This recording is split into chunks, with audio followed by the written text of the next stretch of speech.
Lucy. Oh yeah, they are. Ebi asa so Lucy. Oh, but of course, I mean, there's not really a guarantee, though. It's not really a guarantee. Exactly, it's not really a guarantee, though. But they don't wanna. That's what they do, hoping that they will maximize their vote. By election style, maybe.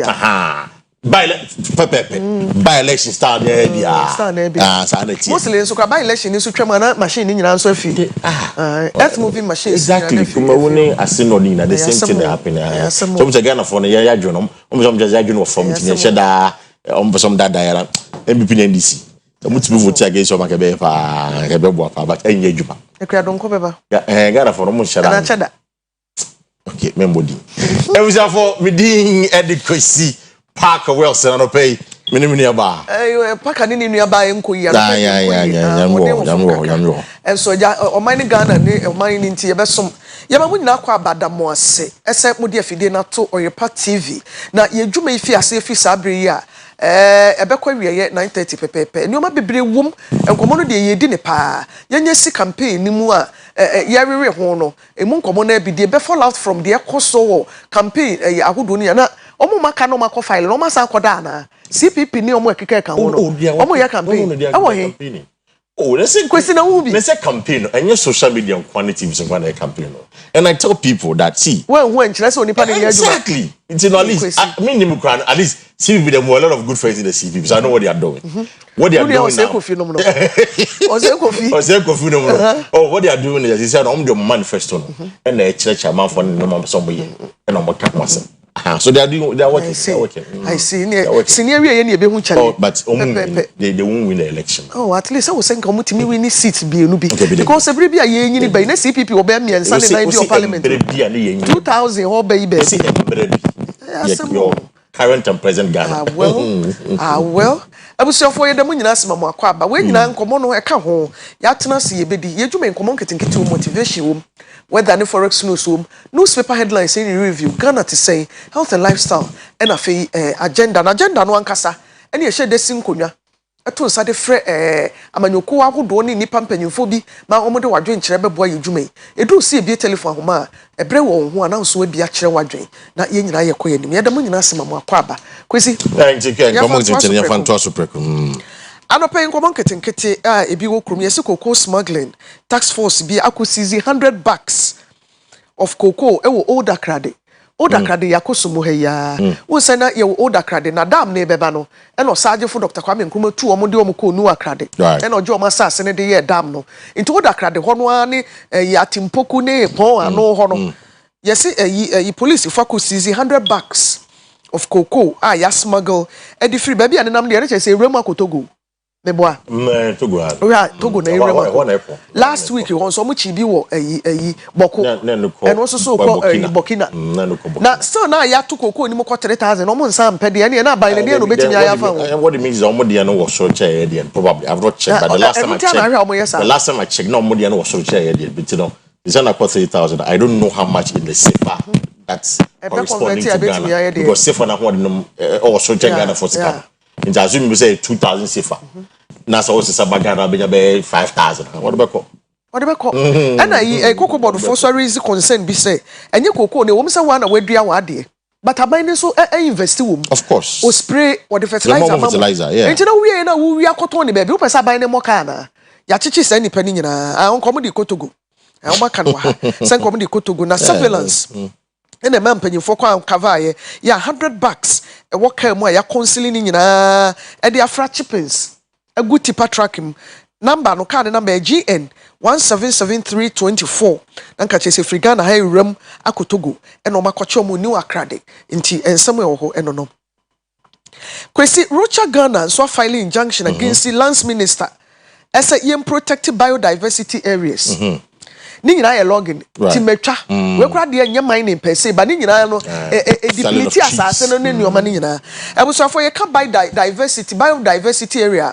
asase a wo find bibia bi wom enua wom emoa wom obroni ka bibi microorganisms de ye fa ye ni hu ni nyina ebi wom a eboa enipa setena ye nkwa ene nyoma hudo nyina ena ye fi ase de ama contractors no mu twam nua na no na Rocha Ghana foi akosama lands minister any ministry no say obi nim na baby atisa no omo de ma timber contractors so omo nkobu nua wo ho a omo ato man ne mra court nso age Rocha for na sem na to yam protect ama yam fa ye ne den anye bibia ebedu baabi no ye natural resources nyina no ye be deplete no ye be say ne kura ama na sa e wo ye pin so ansa ne ye wu akwama ye ma ene ye ma unsam eno no nti court asa omade sredi anim ama ye wa kirem kire se ye important ecological habitat ema moa ene enua ene ni enuma ni nyina ntese emunsam eno no Israel ne Hamas fan zo kwesi da so gina mu dendendin o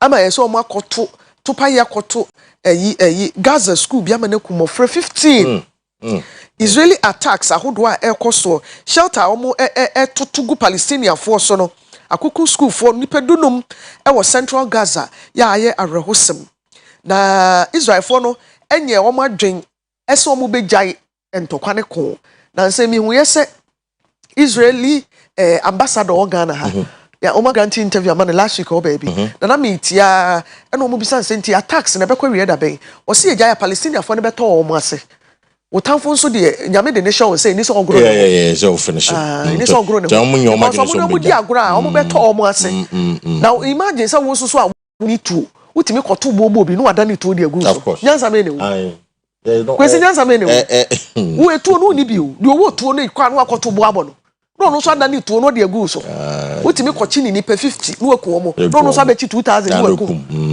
That's what's happening. Nti enkomo a nenam krom no nti Israel Defense Forces IDF for e kire se omugu so hwe report nim ne nkwara no enum de ye so drone eku omo ho a ebi nso nsa twitwa ne omo na ye twitwa aya ho metesem Kwesi enkomo a nenam krom no execution for the pay everyday Kwesi would enkomo get quickly you go for a message of motivation which is always brought to you by Boshaba Electric House.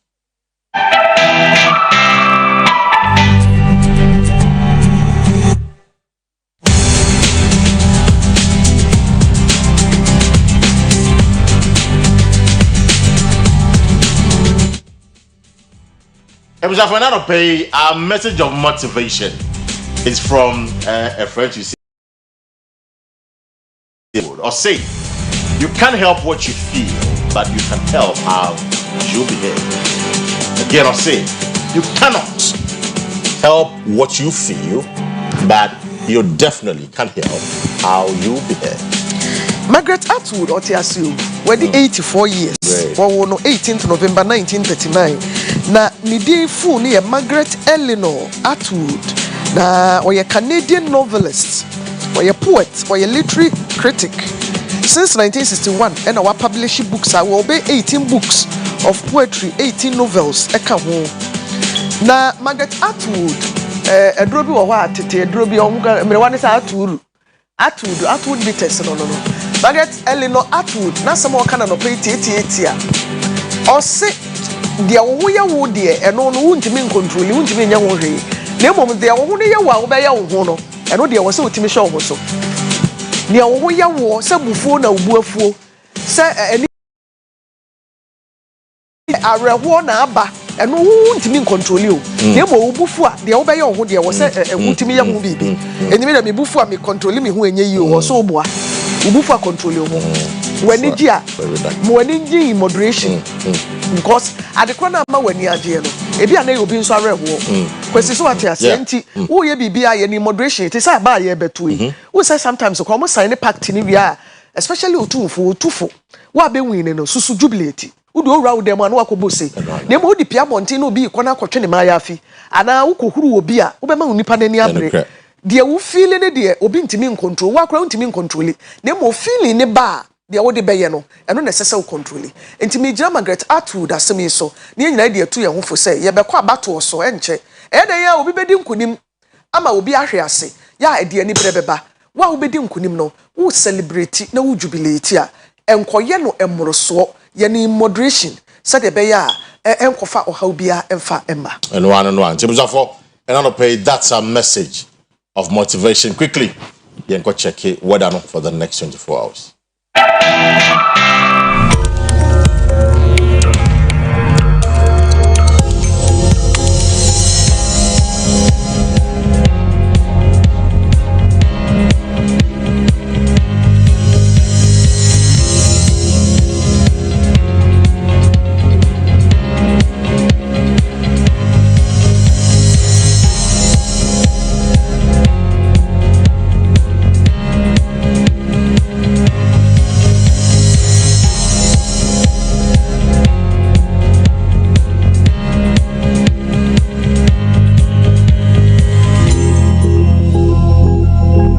If you check the current situation, Ashanti region and Akuma say a 63% chance of rain, Accra a 68% chance of rain. You see, you don't know what's happening. They are not tall, they are not about, so that's the weather update for the next 24 hours. CCNM, all the 3 rating agencies, a very solid one, see. I'm Ghana positive outlook. Impact bang in the Benya, Ghana, the city so. Therefore, I'll pay Sydney holding against the dollar and other major trading currencies.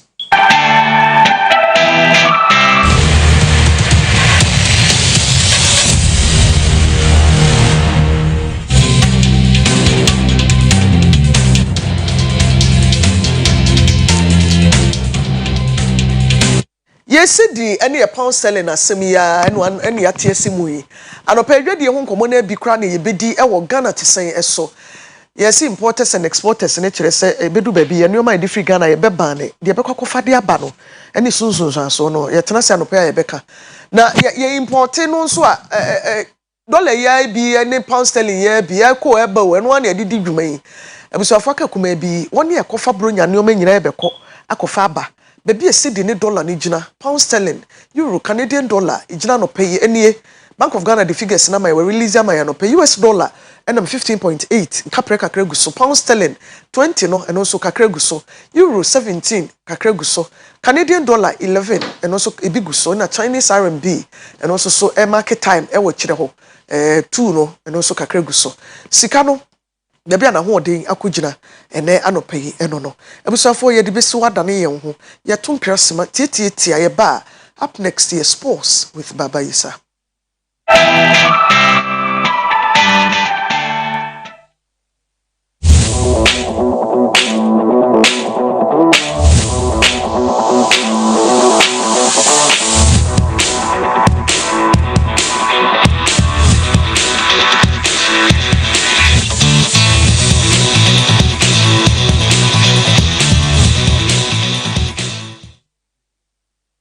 Abusia anopay yemu ache na yemu akwaba yabay a breakfast sports ene yede nam yebedi nkomo ewo Blasters of Ghana asye omadu Libya na odum front o 1 p.m. and a game no ebetodwa yede ho nsem nyina ebeba na okọ asante rokwase ya me no kase team no ewo hen after say wo mo eche omo ne Ghana fo bi kabom na amochi DC United eshom 2-1 no coach Prosperity Ogum and in some to the GPL match day 6 results table and have a highlight here be down in the anopay sports lawyer near the only sports lawyer in Ghana football. Yes, I say FE Blasters of Ghana as a AFCON 2025 Morocco qualifies and a airball second leg a toja Libya, Ghana, and in Sudan. And the Baniansha Kwaya Ghana Faso, a few Kroma, and a Kwaya Faso, a do Libya. This is soon na or say the Blasters of Ghana. Bearim Guas, say, you call AFCON Morocco. Now on mind to say Ghana, you could be Debbie, or say Bompire Town, much Intina Kudus, they are to just say, said Ghana for any gym from Blaster Hona and say no. Ochna, they also mu ye bia mo win game no Sudan bia. I'm bearing it. Yeah, when ya, you bet man qualifying so eh. Okay, say free man, minimum no taxpayers money. Ne that charter flight amoma ko pim Libya no. Ti yen support you. Why? Yeah, Ghana Premier League match day 6 results are by say ena ekoye oreka memenda no Accra Lions esheba kumbrekum Chelsea esheba ko Heart of Lions eni Vision FC obia ntimi ansebe Legon Cities eni Asante Koro game no e postponed ni nyina mu ye Asante Koro kwa kopiemu ewo America part 1 and 2 ye part 2 no nsembeba anopay afe enra Samates omuni so acheman e rain off enti ene 10 am and a game no e toja Young Apostles ene Accra House of Folk wenchi ekose 2-1 Betem United etifie e wona fosu giabo eti midiema eshom ekam you know midiema entimi ante osajefo nana ademambadu park doma Diana Stars eshem you know Dreams FC entimi ante Nations FC amotra fie ewo abrankese amose 1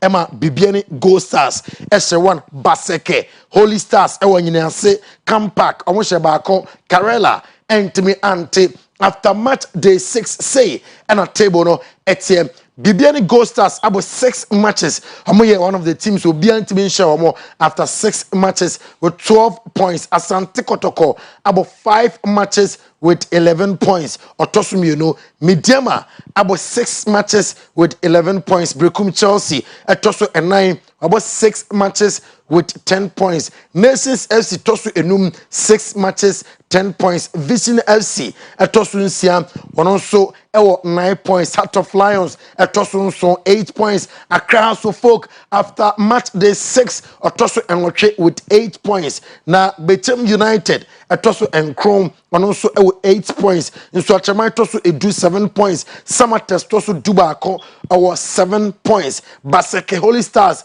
Tosu Du Mieno 7 points. Adriana Stars Tosu Du Miensa 6 points. Young Apostles Dreams FC Legon Cities now here our CEO Dreams 6 matches no our 3 points minus of 4 goals into 1 and on Ghana Premier League you share notable games are Etoja Enra Samuel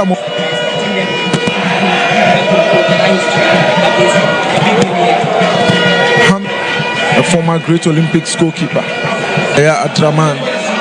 Adraman's cross, the header from Hamza, and the ball gets into the back of the net.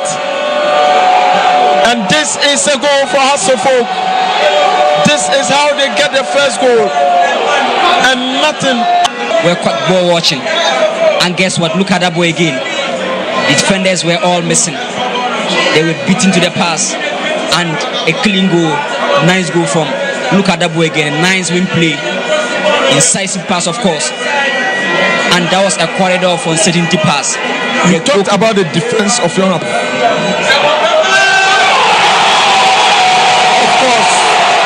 course.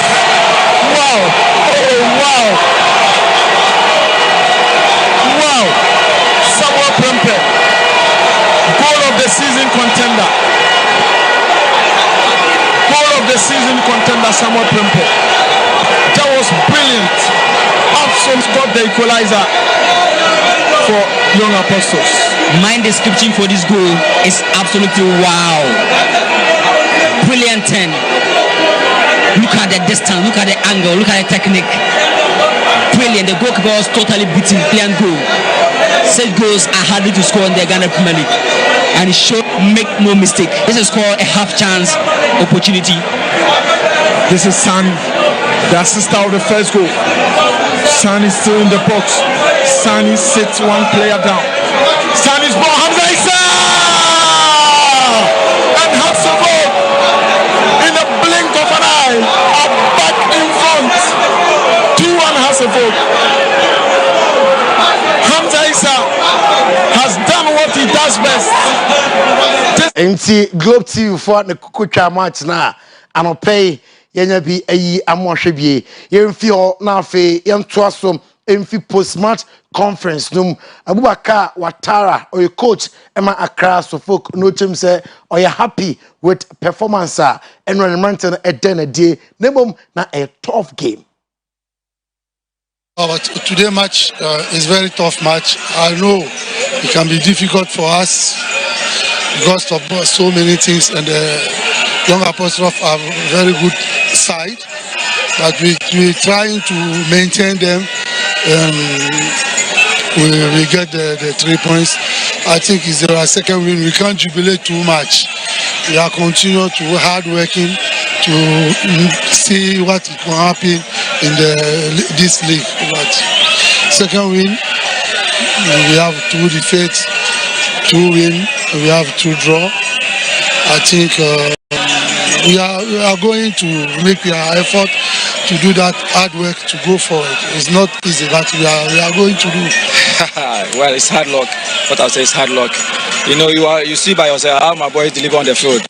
You know, we strike them so many ways to win, but we don't know what to say.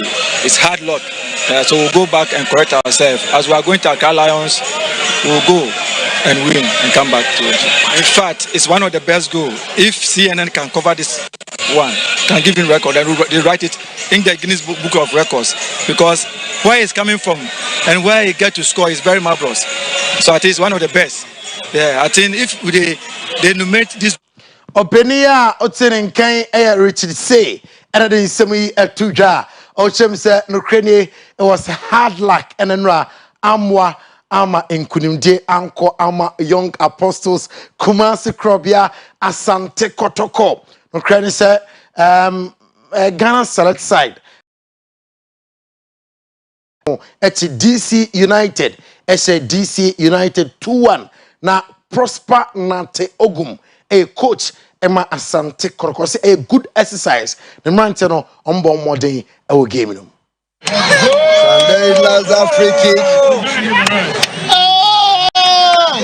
Okay.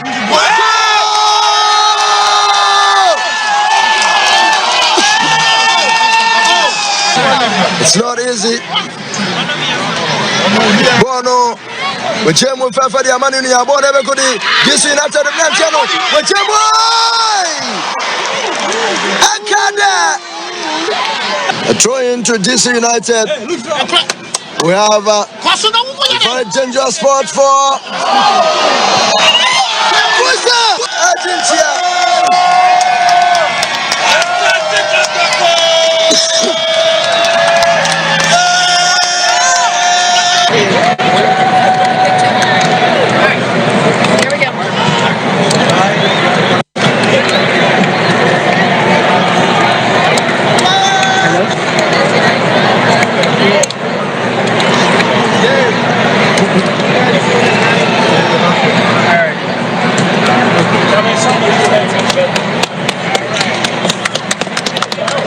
A good display.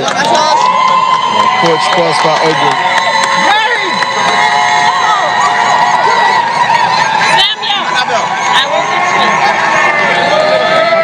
Coach Prosper Ogun. But let me get the photographer. Where's Samuel? Annabelle, I need a full one. It is. Somebody help me with this one. Annabelle, where's Sam? Yeah, it was very competitive. It was a game of two different styles. Very athletic side, they want to play the balls behind the defense and try to use the spaces behind the defense, and then bring in the crosses. But then we also try to slow the game down, because we realized the athleticism was so much to the advantage. So whilst they were trying to speed up the game, we tried to also control and manage the game, and then try to play around them in the middle of the pass, and try to come to the side, bring in the cross and score.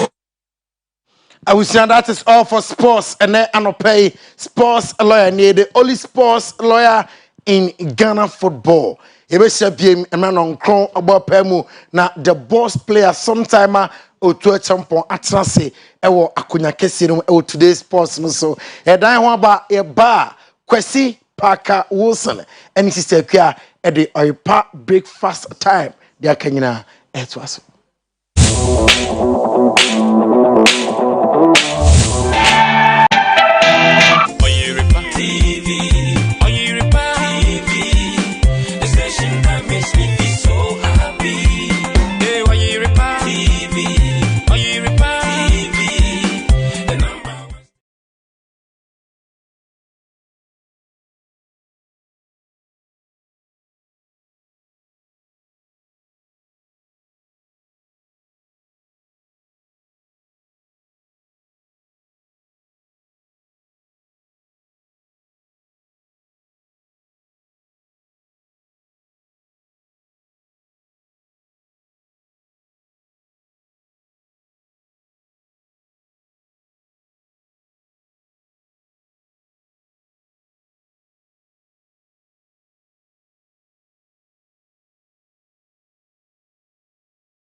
pockets of some corrupt leader.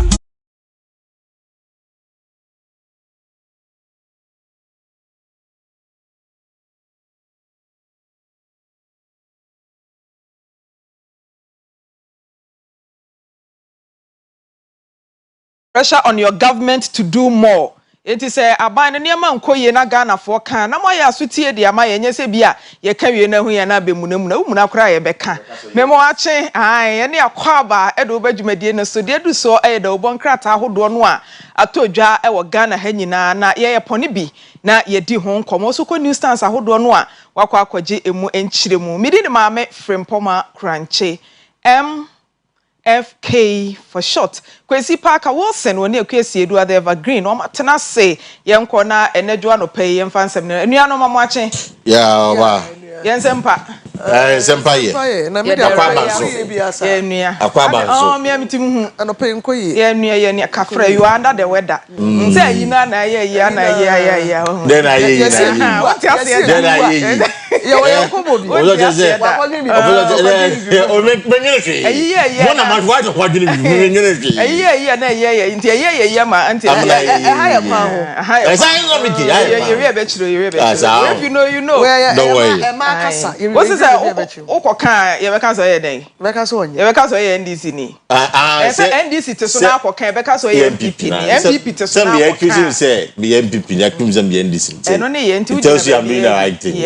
Eno anu nti nsam no so aye krado obusua. Moma ye nko board no so daily graphic Twitter na Kwesi every day and ye dey ekwa woman resigns as ADB board chair over bribery on ethical conduct allegations. Eno so ye ensemo a wo de airborne na STEM Innovation 2024 begins today. We ayasemode edemasuan for na government initiates forest mining law revocation. Nyankopon ya adomo a parliament esan kwa setena na 2023 womo eye emre bi baye lai bi baye na ema kwan so betimi atufo magude e wo kwaye mu na womo ba betwe asan izan se ye Ghana ye man freedom a na ye man free a na ode dom asoso womo se sa kwaye no mate asimu a enya asem ketua na shan sensationalism in reportage former president and also na semo a wode ema ensentro for or eje media no se ensemo a enya no kre ebi wo ho no ankasa de watie na ode na komadi akire no kan sem hwehwere di jabe to man mu former president Kofo se munya sa na ma no ate na nya mo na mo edu ba bia mugu o man no ma mo se mo ya ade papa bi so du ba bia na mo kan ma ebo man nsemo a wode to nsentro for anim na afutuo no daily graphic Twitter na Kwesi every day Kwesi. Oh, let me say Akua Chrome hine na. Chrome hine eye anti Akua aka Kwesi we dey wa prem ya to. Yeah. Because min kasa min tra kasa min ka bi meka bi. E ho adwendwe ne ya okra ka ho na mama yare. Oh na so wagu nipa nimas. Oh. Wagu nipa nimas. Asikafo a wokwa wu nti upe 2 million unya nipa organize nipa be 10. Mo ma 2 million. Brian na champion kra untimi nya 2 million ma. Kwesi. Na wo ye ADB board chair. President ashewe ni munya mo work school or chartered accountant nti who qualify fitiam say 2019 and on wama boche na ekwan asam ne nam so a ama 2 million cedis ne bedi ne ho no enya fe obi a oton cashew and all pebi e dey aye ne business 12 million cedis e wo di bi ho dem se ne sika no omo di na preton e na china and obi introduce woman no say woni boche e wo di bi enti onfa ne dwa ato amesi so na eboa no na omo fa straka de ne ma no yesi na nkobia hene ne din nanim ne koye wo se maju 50,000 cedis ansa ne ma ye ho adwuma wow ena nipa ne se wate no tu 50,000 ne ma ho ena mpa wudi akire ma na some few weeks ena wo se sika ne ba magi mu 2 million beginning no wo so magi 2 million na guy ne se 2 million de wo gyan chese okay so on from bon be se actually no de ye ne bo se no the beginning my first statement petition Akwa petition to the president. Oh yeah, no so betua. Actually no so betua. The two conditions were 50,000 and 2 million. Say or just can we are on money but see how can obeji no e bank. Ade. Na wo ye mo cha mo be se bi akwa ye ma. Wow. Now papa was beginning no kwa no person this kind of man. But mikro mo hini was calling him Daika. Yes, or Tata. Man, pressure. Yes, or Tia. And not 2 million in the bread was set also on Famau now betia. Yes, there. A call when check a crana or fear see our offer on $20,000. Man, 2 weeks. That's money a coy, and to me and training. If you want blocking. Wow. Sikano so de kwaye adwuma no wasese ne ka no akwaje bosie enso ni sika ebeso no sika ne besa o de kwaye na adwuma ebesa e na 2 million so fi ase ewu interest edu 640,000 cedis wow enti anu ni nyina hwan na nkotua obo afi de wa blacklist ne kura unya na ofra wa unfa se ani mguase mfata kani ba ade na asem ni se Saturday no kwawu amrantie so fi ase se wa resign ya omu nya akonya ne so no ya say ni mguase no de aka akonya no amrantie wo ba no ye jama 34 years me ne ya se wo ba ye na wem se wa kodia ye be 39 no say 40 o ya amrantie kura na esikafo bebrebe wo kwawufo esikafo wo Ghana hai eto ko timi nka mo ohene nkafra ohene nkafra se ya ni mase kwawufo kura de nke ye tribe ye hu ni asemu ye tra ba bia ye hu ni asemu wa ma ya bomudin enye kura yi efo pokua na di kan di bi bae na otwe ne nupe ohene so edi bi asa so be semu semu we de semu pa wa ka say our boys for so sister was we de was anya me fere kura Kwesi wa me fere kura makata meni kura na me kasa wa me fere wa gu ye nyina ye ni mas point is that we your botche open loan no bank wo ada ne ye fama na de ofi abonte kura be nya na wa wote ho loan no de ye dey loan. I'm saying, well, it's a company, so they call a company. That's also quite a baby. And I'm making as a botche, open loan or bank now your botche. The problem is cry your money. Be now what is it? A clear. Young boy, any man. Yeah, to answer no so and call crata for almost. Oh, no, me 100%. Edu say kra wo oh dey me 100%. Oh yeah can you Edu say ya wo shamra obi enti na I'm telling you what for you guys respect you. Yeah, for the Chronicles so na Ghana's economy looks positive Moody's no so hwehwema mpanimfo de aba se wo hwe quarter year dumia se Ghana sikasem no eniema esan agina ne nan so ebrane na Ochenhene celebrates 25 years of installment in grand style eno so yemfinhye do nunum a Ochenhene wadi ewo na kwanwa so otimu se mpanimfo twetwo uro ni ani ntimu a ekopie adwabo na se na enye asem ketoa na bana headline ne eda the Chronicle enim am say we know abafa so hwanya na a vote for Alan is a victory vote. Boniface or say so to abano edema Alan obedi nkunim ama bibia ba mu mbacho de he na mudi kan afa Boniface jade na me ka so wajaye every bia oni oda so jem o jem din ebi mo assign ti na me fo so no so o de wo jem din jem din nti no na me kana no pay say it is good say Ghana's economy now I am on a positive outlook and your Moody's in kwa S&P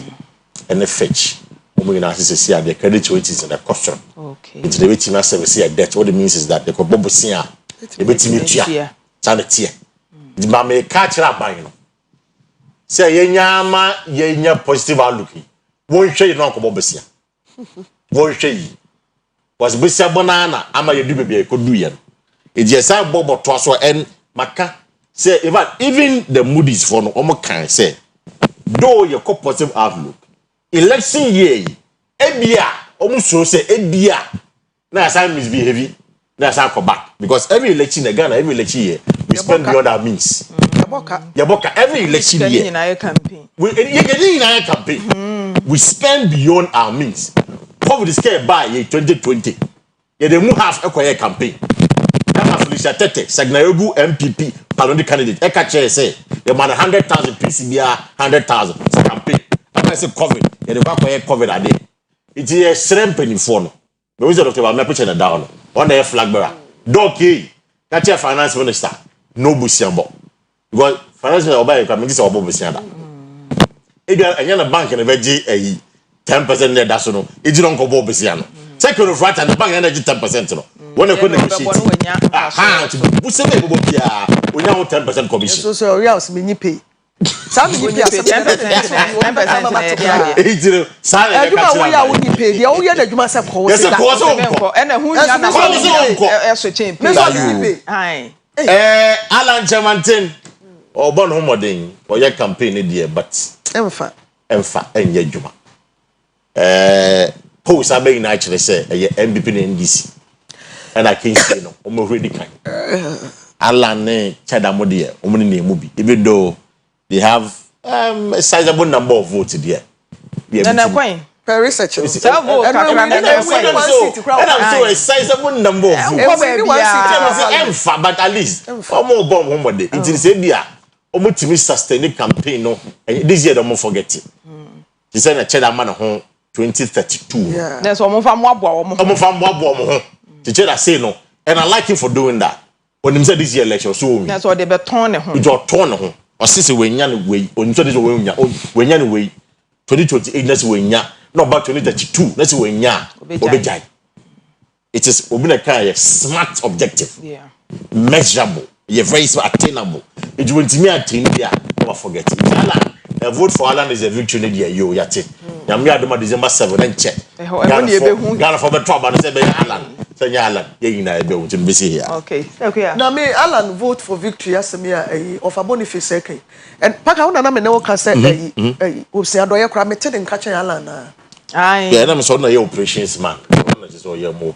na your operations awa wo ye ko pedwuma ne dia ma wo so wo ye de oh no ya underground way why na ye underground Alan go house to house window to window door to door I don't know so kan banku ana wo fufu oh me so kan banku de bada me say yam for family no say be wo fufu ni e na no kra de me so be show be kaba oh for family shabri we be kaba to shabri we to be twa ne kuku yi ntie twa ne ku fom a shada be kata na ni ana wo be gina edu campaign time politics kwa ni politics the brutal abrofo yesu wo mo ni say no mo kono don't do that ko bi fi a babre wa sha ne kaba o say blouse o say dey na ne say ya wo pege ya na ne ntome sam zane no ahwe ne ma agofam hona be hu ni so ade ye free ona yakoye ni be free the chronicle na yento aso enko the obokrata the daily guide government moves to secure forest reserves eno asem adi kan apiem ewo krata ba kunim na German Business Association anes nana wo mabo nana do danko akufu ado aba so na two dead in East Legon car crash eno so ya rehosem a page 4 enchiremu no ewo hono ma na wahwe wie ya te asem wo de enipa mienu na akwanhyati Kwesi wo East Legon aka hye no wo muti nananom ewo NCA na Moody's upgrades Ghana's rating to positive page 3 and asansemi ewo lotto operators parry allegations against Samia Wuku Ghana Lotteries Authority penny odano na wo mo ebo no kwadu minim kwadu kra wo mo de ebo no eno so kwa nchemu no page 6 ewo the daily guide ni mo kwa nchemu ni nyina no benya wo ho no mpanifo de na yedi kan afa isle gware ho semi de ano odin o maba wa kama na abranti na wakodi nsemo no ne ma me o ye minue o ntimi hu se de meka sem ni bi mo na ye minua wo hwe video na araba wo together e wo kuma se as a temple run I tell you you get a temple run papa as a Formula 1 Formula 1 car racing subway mlik I ma me do some se de mi sin kano so ne ma me ne paka nyina enua kuma se ne nyina ye dum ha na ye nyina ye but ayasem Kwesi I think say e be catch our phone say omo money come ma the ya e ton de bia ye kan na say na ya big problem kakra the copeska is true but our primary responsibility your man you see akre your semamba and for those of who don't know papa ne Salifa Mwako sofo Salifa Mwako professor Salifa Mwako sofo and so your copeska na dey but say we fit na anye ya sede as awofo a wo fie dem kra no o megina be ya ade bia nye I mean 16-year-old boy ukoto Jaguar akọ ade kwa si afan soma so wo akọ na ade no bla unia penny birthday ukoto Jaguar okokun nkofo na speed na no wo no I me do ho a me tia say like that in a space of about 50 meters T junction cost speed say one of video ni bi no like it's amazing it's impressive so we phone omo nim come man okay pay attention to them Mamenka government move to secure forest reserves and ye Japan at Eba I foresee something happening in parliament where the parliament will approve you say here and I make say this election we will see a lot of NPP independent candidates for this election it's a more filing yes so court are restraining the same court are restraining Koja Sante was home or not so called independent. Now the question is only part two way. would they continue to sit in parliament? On my file, that's the question. So back here 2020, for an MP called file as an independent candidate. Speaker, he declared the seat in a vacant for parliament. All right. It's no longer an MPP member. It is as up to now, Yebisa. Almost the same law is applicable to almost exactly. Okay. Abusia for ya brana ye be. Ya brana ye be. Enti muma ye mfa nkrata ni mu nsem no. Ensi ha na no Saturday na ye memene da. Henry Nana da kon show director na ye na woda na ye Nana birthday. Ye man belated happy birthday. Say unim Henry Nana da kon Oyerepa TV a. Na unim ne number friend na kan hiransem gu ne so wate. Na insurance mbia so ni ho no mo a fountain of anointing oil. Insurance mbia ni ho no so a change credit. So what am I say? Insurance mbia ni we change credit. Asem ya wakan de obeba number fans wo. Insurance mbia ni we change credit. Tu ni Henry number na wa friend na kan insurance na wa ma no kwekwe kakra wate asem mo birthday so. Over the weekend too na Bianca my very good friend and personal Yejma Joy there now that. Okay. It's in our power. My girlfriend. What's your madam? You could watch it together. Of course, you could watch it together. Yes. Maybe belated happy birthday. Yeah, it's a belated happy birthday. Okay. Now Henry so mama me no. Henry now on udi ni birthday no. Or see enfa happy birthday ma two wonderful women. Olivia Asante or Madina e won cry. And Nana Masewa on also won cry wa chantai. Enti two wonderful women. Henry say ma happy birthday frebusiafo nyina ho Olivia Asante of Madina and Nana Masewa of Chantan Accra. Happy birthday to you ladies. Okay, abusiafo Ghana to say to asokoso anama ofidie no enna ha.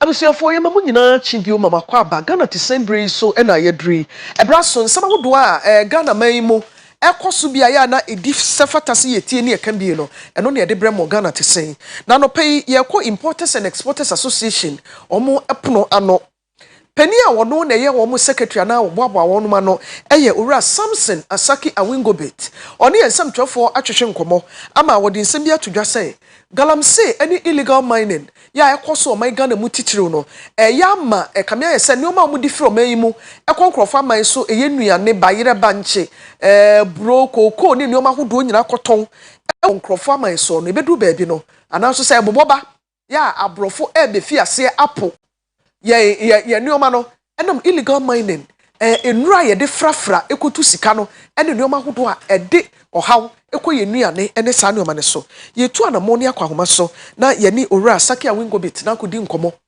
na de ntia wo mo kasa asem no wabiebie ne oma ni so de a kyeye Mr. Awingobet Oyerepa TV so ni ma che me so me che ti fo ina obi a to nka na oni oma mu tesa ya adwuma mu admio na wan kan Ghana for ena ti fo say what divorce me ba cho say but you wan catch Ghana for ena ti fo say what divorce me ana me divorce o and dem ya kwa me nya we oh because I stop that you're back into business ne so na asemo amudi gina so a wo kasa asemu no de ya sanka obi na enya ni sika ne wo mine mo amo export na mo import de nkefa mo ho ben no but that mami child me child ti for ina na me know it's not about obia or what is sika don oye mine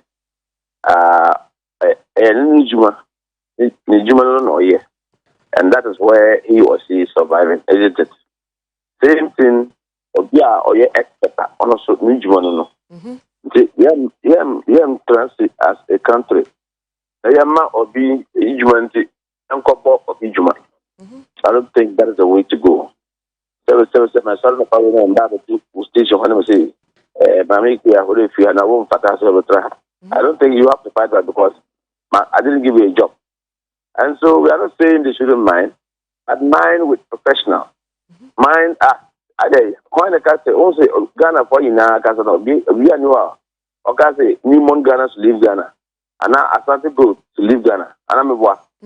And I hope up the crew upper East region, your company friend of Cardinal Mining. Yeah, all those big mining company. And so there's no way, if you are doing professional way, and nobody can say, but for what? Hello, Miss Aringobit. Hello. Yeah, well, I need to Tom Kakra to Asomaye. So what I'm saying here is that there's no way you should do your work, and then because of you are benefited, at the end of the day you put the whole Ghana into distress. I don't think that is the way. Putting the whole Ghana into distress is not the best way. So I can tell you, we are saying that those who are using the chemicals, that not only for export, many who we are consumers. We are consumer, me a consumer. In fact, we don't know the food that we buy in our market. We don't know where it's coming from. Okay? Thankfully, even the European countries, they know if Asaka is taking the product out, there are certain certifications. Okay, certification like food FDA will give certificate of origin, Chamber of Commerce, Plant Quality Division, and they will even specify where you are getting name from, which farm. So if there's any problem, they can even do traceability. But what you, me, my wife, my family, your family, those who goes to the market to buy yam, to buy rice, to buy maize, to buy whatever cereal, to go and consume, being produced in Ghana here, I can tell you we are consuming chemicals with heavy metals. That is what the US professor tells us. And so it is important, thankfully, that Obi have done a research and is able to alert us.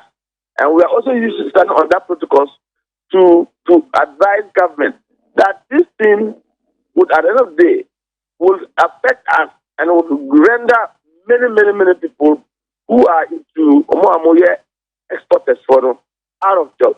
Because let me tell you, I have seen several times where EU, African Union, takes certain decisions about African countries. For example, Africa Continental Free Trade Area, after. Not all African countries have implemented it. ECOWAS last time, I think Burkina Faso and Niger or where there was some little bit coup.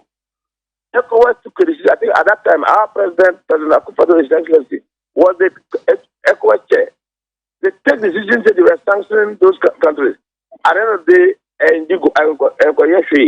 but when the European Union take decision and say implement, you will never see any of their member countries say no, we will implement it. So they are very united. They are very united. And so what they are saying, they are just raising red alert.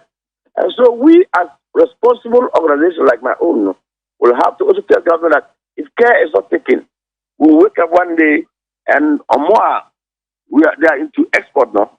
We'll have no job to do again, and that could lead to a national security threat. So they are raising the issues. We are letting government. We want government to take it serious. One Minister of Agriculture to take it serious. One Minister of Trade to take it serious. Because Ghana cannot survive without as to speak in America $1. Only $1. America's $1. Ghana's 17 cities. So if you have assuming say you are having $100, madam, and probably we are skinny because look at it. So bring more forest back. Then our city will rather be strong than where we have found ourselves now. And so, but if export is being banned and we cannot bring export proceeds to this country, then my dear sister, where do you go from here? And those who are to export for survival, what would be their fate? Because government would not say, okay, because your products have been banned, or because Ghanaian products have been banned, we will give you new jobs to do. No. And so the better we protect it now than to wake up in the morning and it will be surprised. I think 3, 4, 5, or 6 years ago, thereabout, I can't remember specifically. European Union banned our vegetable exporters. It took a long time for Minister of Agri, for Minister of Trade, and for Minister of Finance and others to work hard to make sure that we correct what they asked us to do before they now give the ban for us to send the goods back. And so during that period, exporters, they really suffered. Ask them, they'll tell you. They are predicament. Okay. Mr. Rikobet, and some what church be brainy so. Now, me miss out research been a day, more kind of 2 da. And I said, illegal mining, galamse no, SIA ho, or mining mono, and the mususu say, I really be affect your products, I declare bruchino. One professor, she's in the US. Okay. She has alerted Ghana that this is what is happening. I think Oyerepa or so, she did the research, the scientist, and she says that there is some of the yam being exported from Ghana to the European Union. They found some heavy metals in it. And I think that they're talking about those makers, those people who are using mercury and other things in catching up the gold. They found it, they are polluting. And then, of course, our water bodies, you and I are all seeing, you and I are all seeing our water bodies, what is happening, isn't it? And so I can tell you with authority that if that is the case, then what stop here. What it means is that if we don't take care and this will say they are banners, we are going to suffer as a country. And so it is important. They haven't banned us yet, but they are raising the red flags. And it is good on us as a responsible organization to also alert the government that this is what is happening and see what government can do to, as a matter of fact, control. Those who are using the water to water, we all saw how our rivers bodies are. You cannot tell me that those who are even producing vegetables and other things are all using 10 this way and pass this way. Okay. Mo members ni bia report ya mamu say ebi omo edi goose bia ko be bia me ya reject ananso say bibisa. No, we do not want that to get when it gets like that, then then you hit the rock. We don't want that to hit the rock. We are not waiting for anybody to come and report that Germany, Holland, and UK, and now America, and they ban me. We don't want that to happen. So it's better we raise the red flags now, so that those who are supposed to be put at the helms of affairs to make sure that they put certain things in place, to make sure that things doesn't get to the worst situation, then they can do that now to help salvage the situation. Okay. I don't think we want any investor or any business person to put his money or her money. And then what happens is that it is not like Ghana, that when you bring the product and they are rejecting, they will say re-export. Them, they will get destroyed. They will not allow you to take it back to your country. They will not also allow you to clear it to their market. But they will get go and destroy it. But in Ghana, we can say, okay, if they can reject you and say, well, you can re-export it back to your customer. But for them, they don't compromise. You will never have the opportunity to bring, because you know that if they are rejecting it, it's because of the chemicals. It's because of the toxic situation. So why would they allow you to bring it back? Because if you bring it back, that's why medical agriculture say, Nema mene will come make a cotono. Adriania mene will be a cotton by way. Even fish cry. Those who do tilapia and other diseases, or people are talking about them. You understand? Because of, you can see, if you see a river, pra and others, where you can see clear how the water is. So can you imagine the fish that the tilapia and others that we are all enjoying? You can't even trace. We don't know where it's coming from.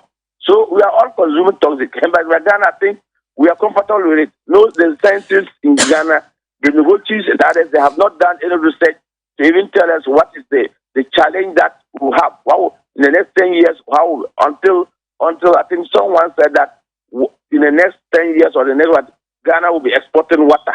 If you don't think that, that is where we all pick this issue. Okay. But we are even talking about water, but we're not talking about the food that we are eating. That the water this water that are being polluted that we are using on this product, is it good for wholesome for consumption or not? And I think I want to use this opportunity to also appeal to FDA and other negotiators and others. They should do proper research and then get a report, because when they say it's Ghana, they will not specify that, oh, it is a yam coming from this part of the country.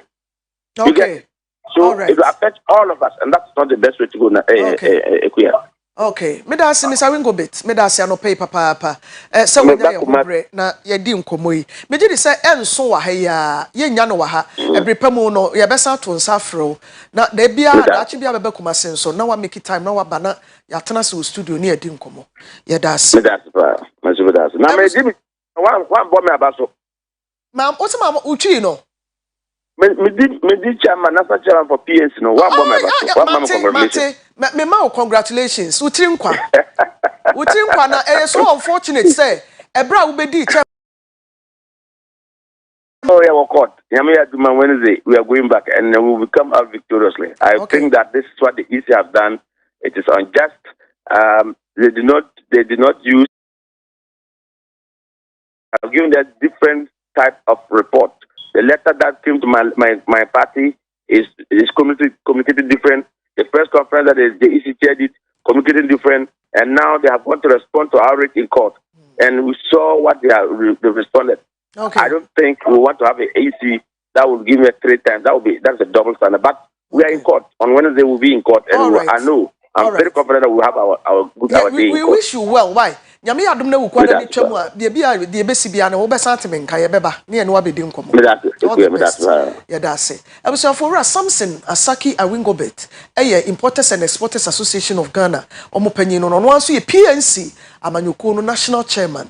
Ono ne no etwetwe nkomo ye. O chese se de illegal mining no ekoso na ye dim cyanide ni mercury ehohoro gold ne ho na ekoye nsuo mu no nyame amfefie bedu baabi no nyoma ye di free Ghana kwama no ne koton ye nkrofo nya hu sika bie no ye de ba abrofo mu nso mu kra esanse be ye wudro toxins ene eti ha ye di ye de besi wo me so ama PSC ladi e de health and lifestyle abeto am so me di de krese do me da mu nyina se Christ asomdwe enka mu nyina.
Oyerepa TV.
Oyerepa TV.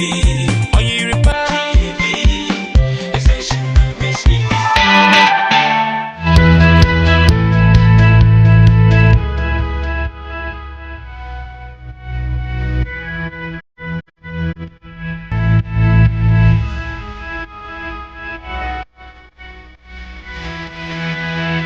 Abusuan guso a wo hwe OBT ewo Oyerepa television so de adru so eye health and lifestyle nene ye ba behwe na ye di nkomodi afa electronics ho na ye ne yenuaba Erica Chei Dompre oye nutrition officer and a rich love ofosu hima boache sales rep edema Tony Sack Electronics wo mo na ene ye no mo eba bedi sa enkomo ntimpa cho tewaso na tie pansanse mu hwam emu ode utie bia ebeboa mu wahu ba bia obefa ne niema a obeto ede akofie me nuano mamoache Pajo sa pombo de Erica Jemi so kakrai we do for papa bi we ba mo che Tony Sack say bibia boko ho de electronics ne so amanfo ka ho asempa won say Ghana ha say du ba bia ya na voltage ne ade ho nsem na amanfo to electronics a mo dwen ho ba mo ba Tony Sack last girl bi wo say wo kokra akwankyera wo mo de be ma akwa be fa so yisu niema no enya asem keto mo ye nkomo no pe de ye de enchia be ma atiefo ene ahwefo nyina na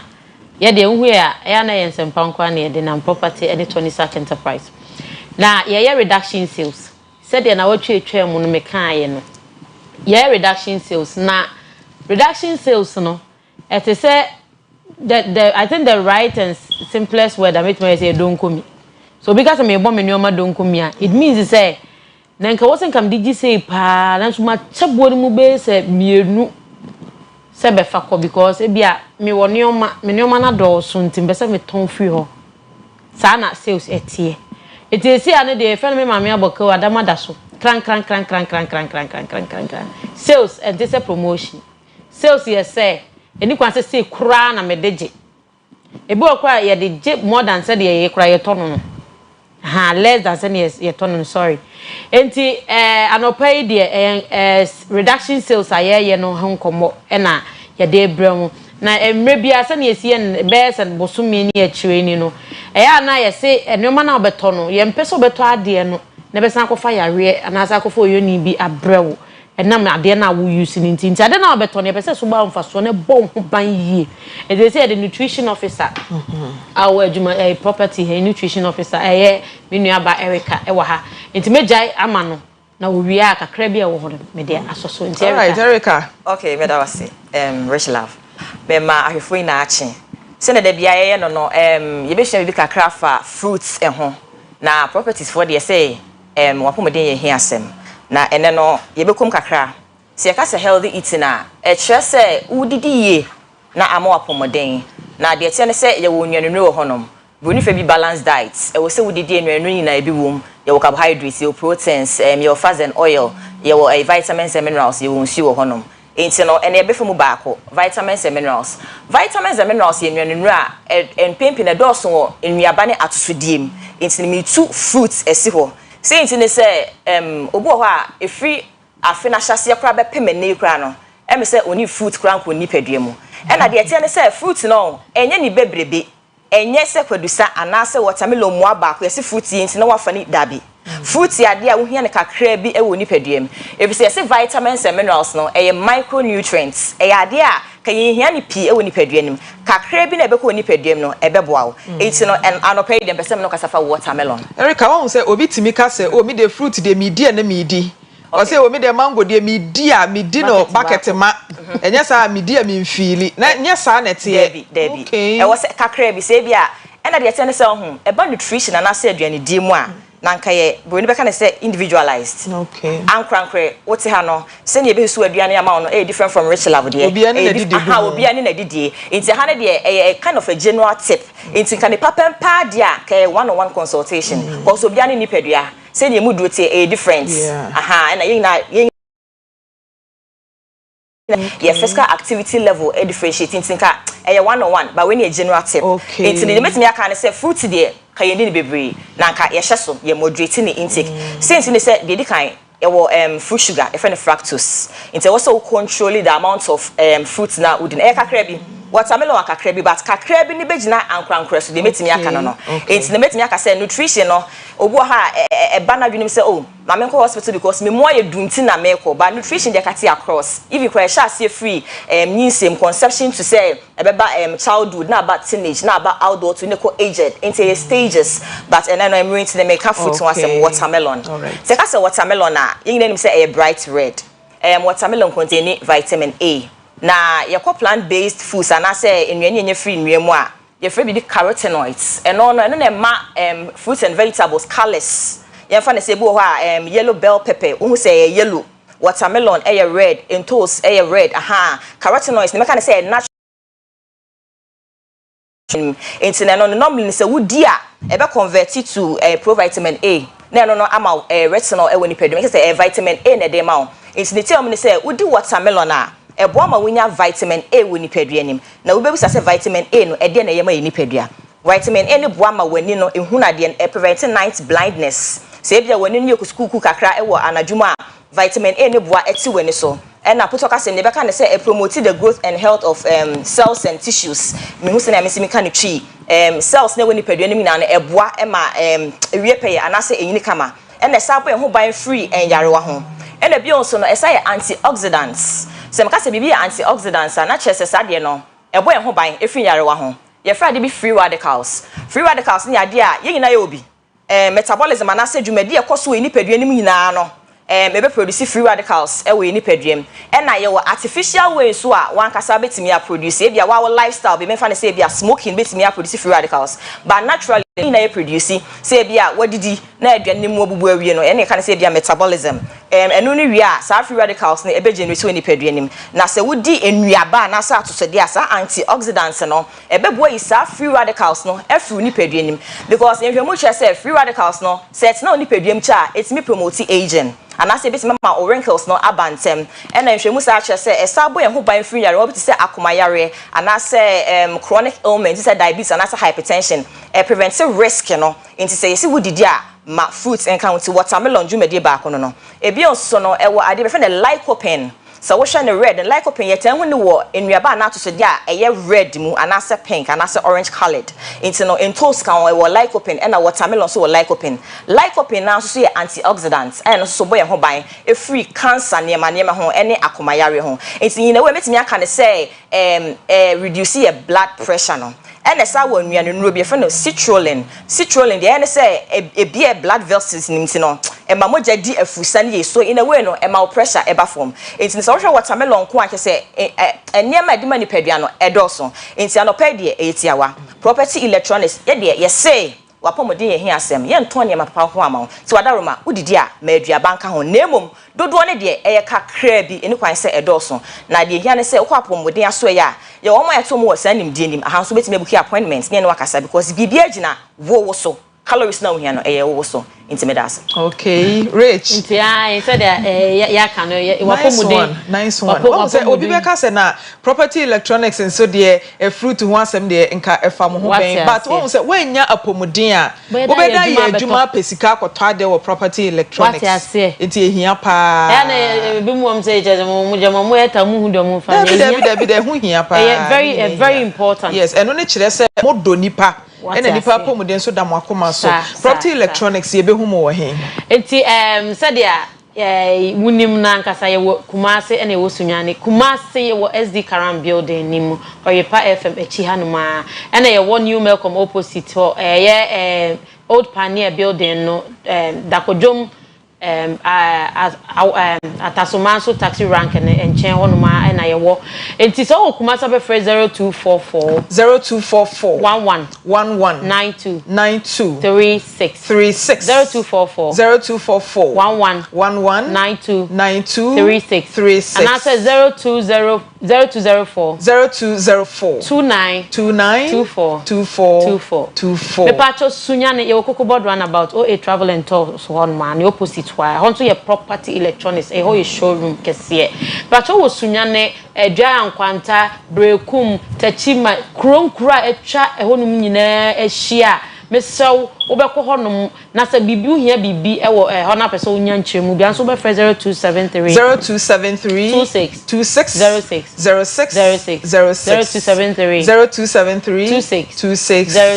06 me pa cho ye wo dealers emrepam no ye de omo numbers but so wo bekwaya obekọ yesumo ewo post office bekwaya post office honoma opposite of the brew bank honum na sister Vivian so ewo sister Vivian so ewo inche I'm pacho ntino mesrew emrepam no medisa numbers nyina ebeba betudwa wo hia fridge size bia chest freezer size bia washing machine se ma no ye bre yesrem a mo hu ye mobo amututo bi maye enti eneoma ewo ho enum no enti I think next week ye ba menua Erica ebetoa so na bebia ye be se papa pabusia for property electronics ena ye no omudi nkomo no omniema na ye papa na nso ebo ne da fom ti kwana kwaje odie na dwumadi a ekoso no so nya so akwanya na Christmas so ba we no ma sha ase tetete niema so na tuomu akosi bronya bre ne akire nti eno wo mu enidwa happy birthday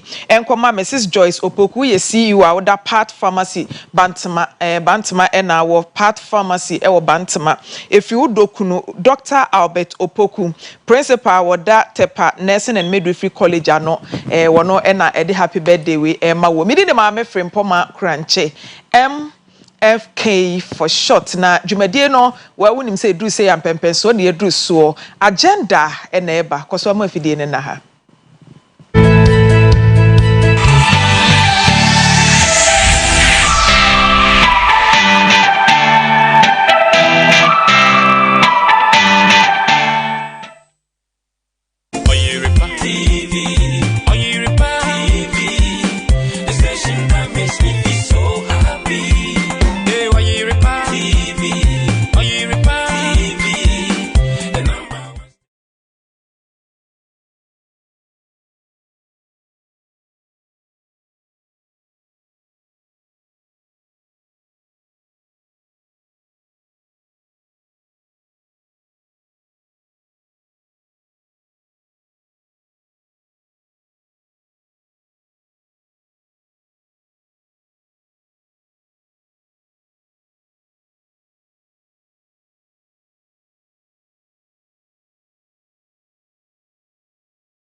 Oyerepa TV. Oyerepa TV. The station that makes me feel so happy. Hey, Oyerepa TV.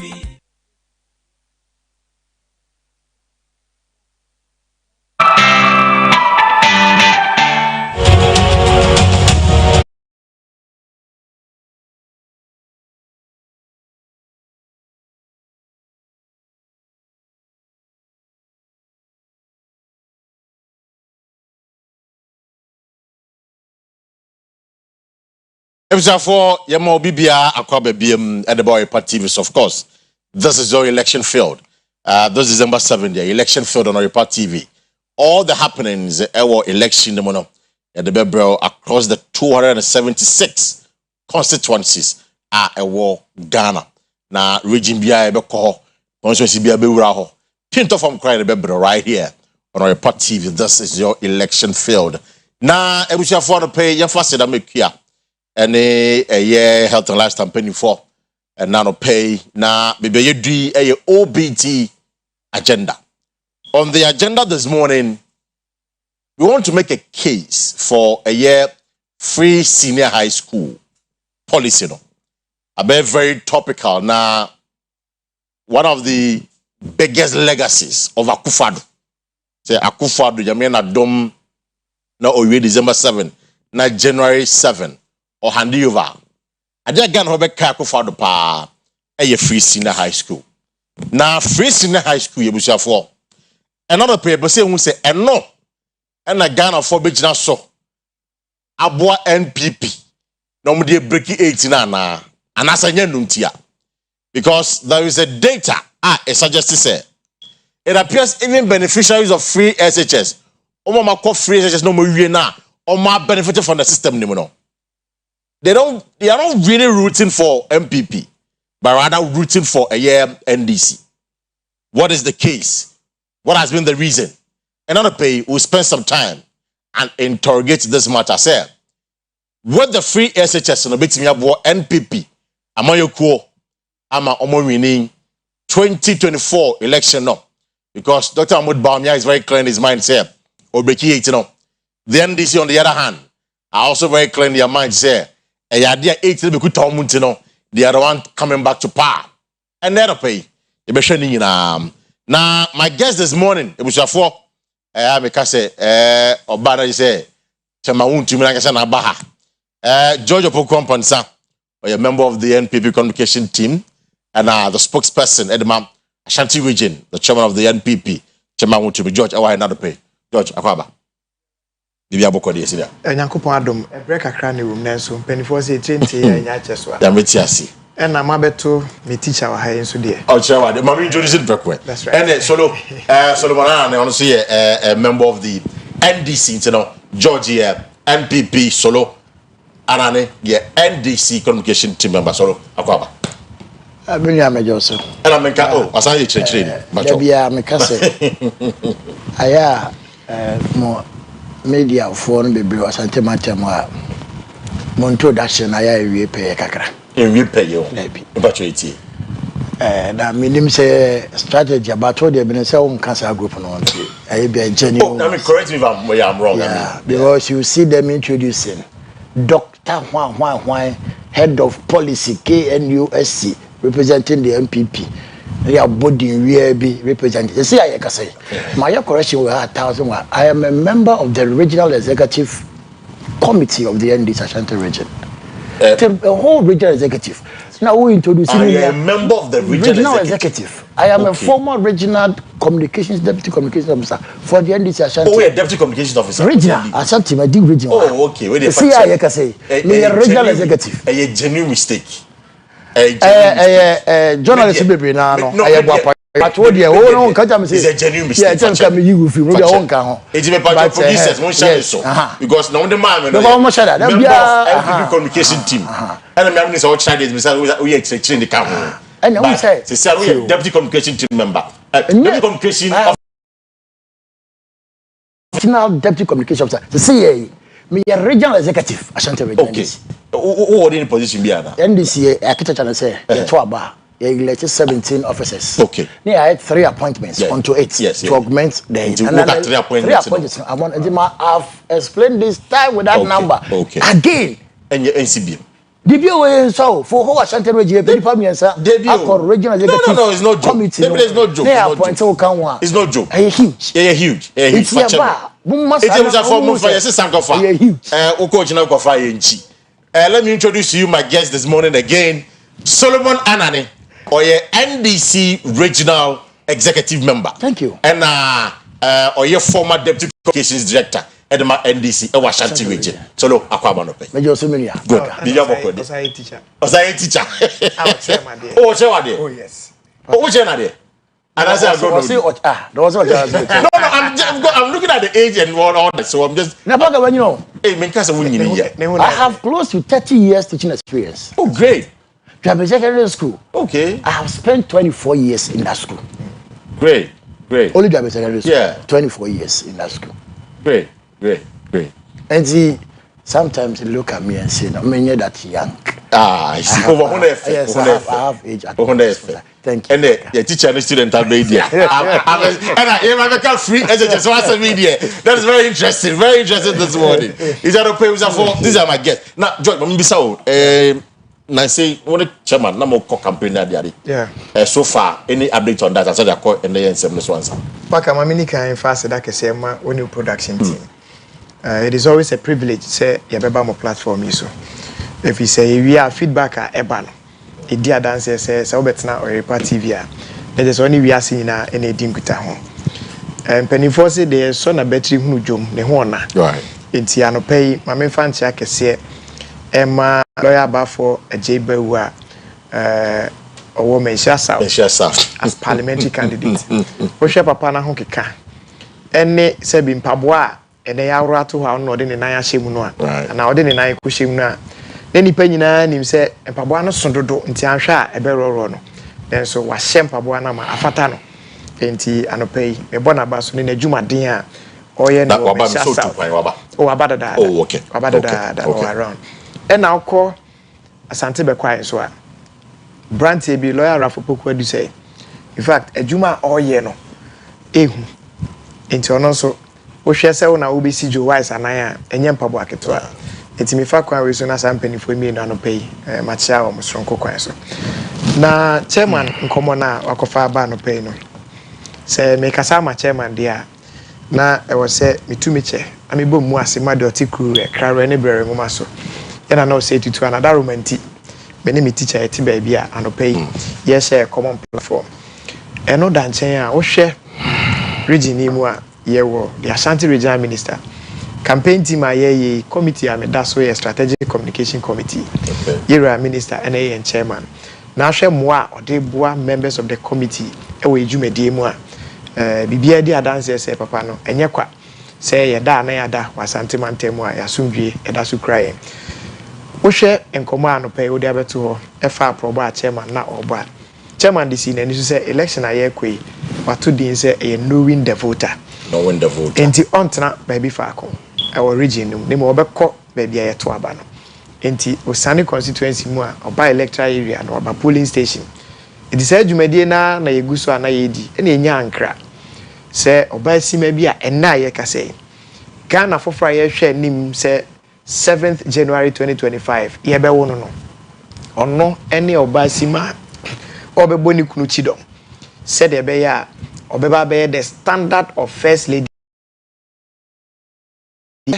Mameno said the original brand. And Mumesium, or Casa Muse Rabba and a Casano. Enti complimentary to Ira Mamudu Baumia. Mitre Her Excellency Haja Samira Baumia. Iguso ebo ento a chairman ento abomuni nya ne nkra se ye ma me eba enti obabedu asante mantem ha chena ne na wotwe I think last week na obaye no bia wo se yakobia yakọ fikasiem yakọ the various constituencies enra yakọ Edwase Dumase constituency ye free on e ba asante man and this is stronghold oh and adane GN Bank crash is inside new hobby. And to the mammy friend no mom, Adani GN Bank. Agu. Adani GN Bank. And we do a draft for you now say or banwa. Enti me a shop pass and ra NDC MP or Honya dear obeda. It's in a weird dra.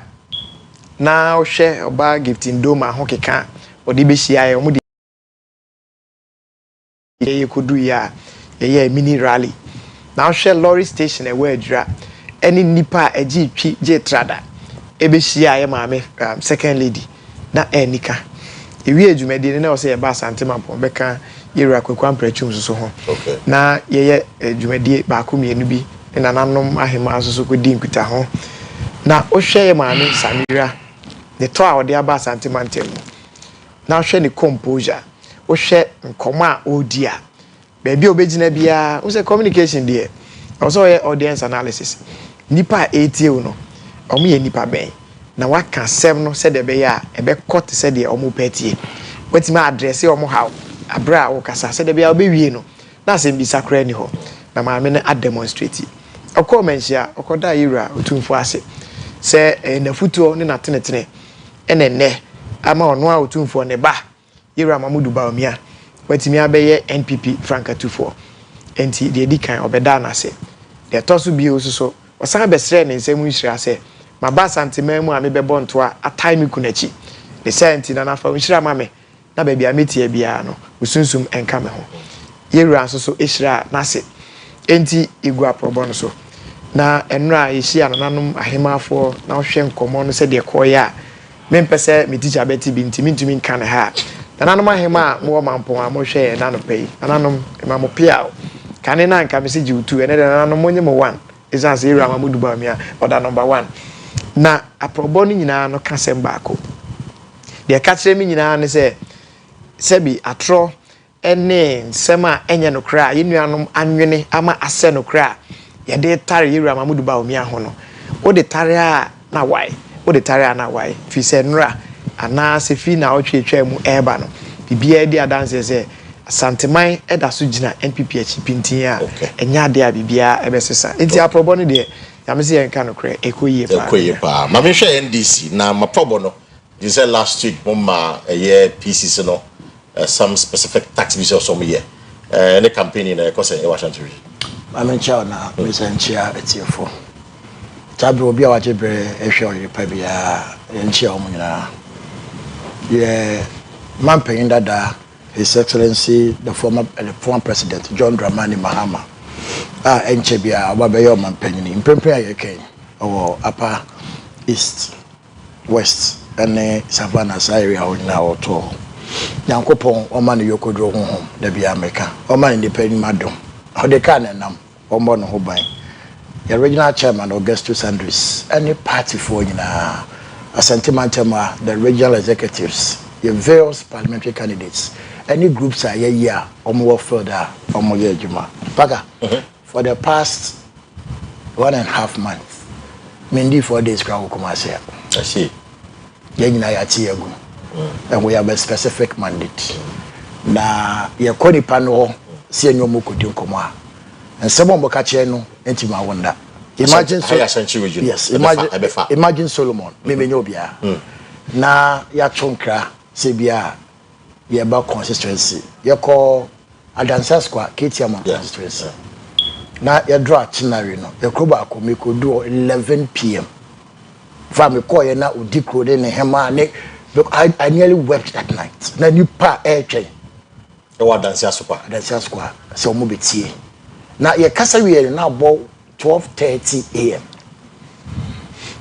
na me hwe ensem a wo mo ka adanse a wo mo di the level of neglect the past 8 years adikoni ahenemo a eso yensa de ekoche project say Muhammad na shase ya abandon we are touring all the 47 constituencies as we speak Mako 25 Jabin ejoso kofa drobo so enclave na kofa kolongo kofa dwaso besi bosime frɛ ho ɛyɛ one zone yakɔ mampo enclave mu ko adwa me ko di 2 days now you love to be there o say adwa no ma me no yeah what say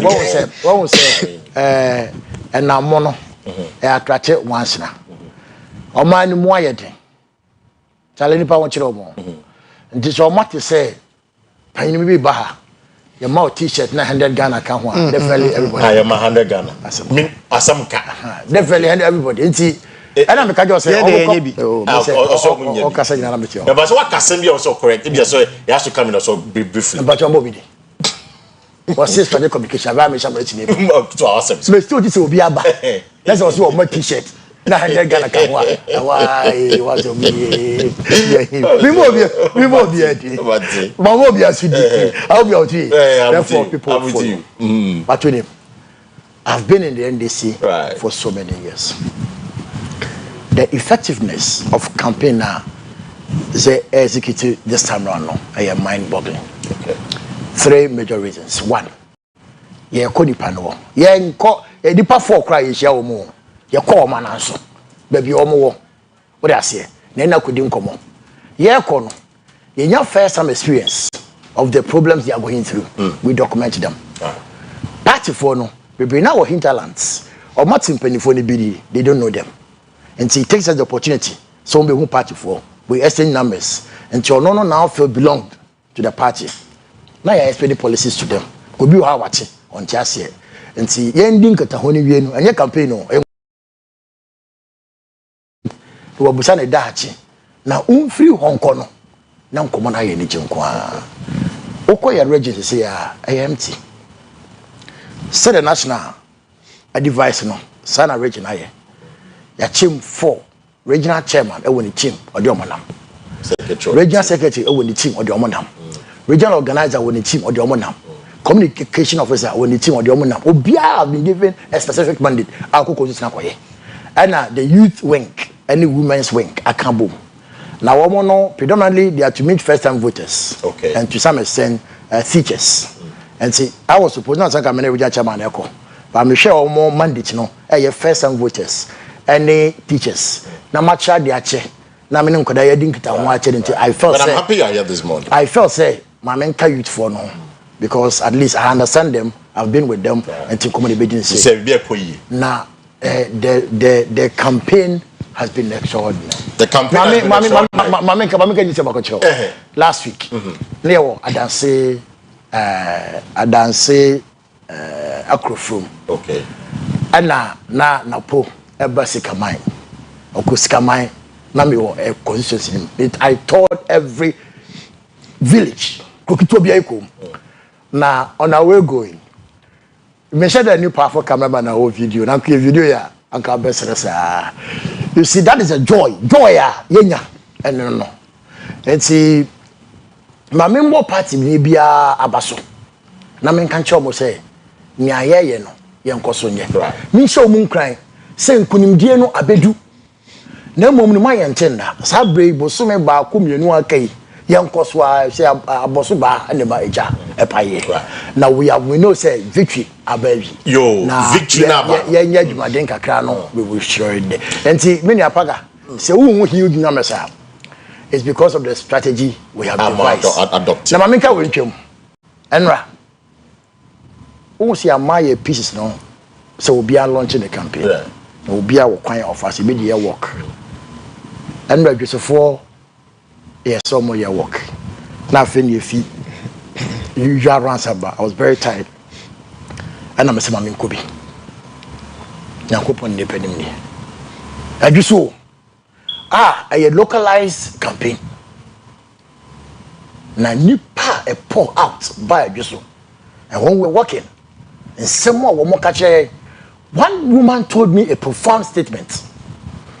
Was it was the leadership of the NDC and was the leadership of the MPP.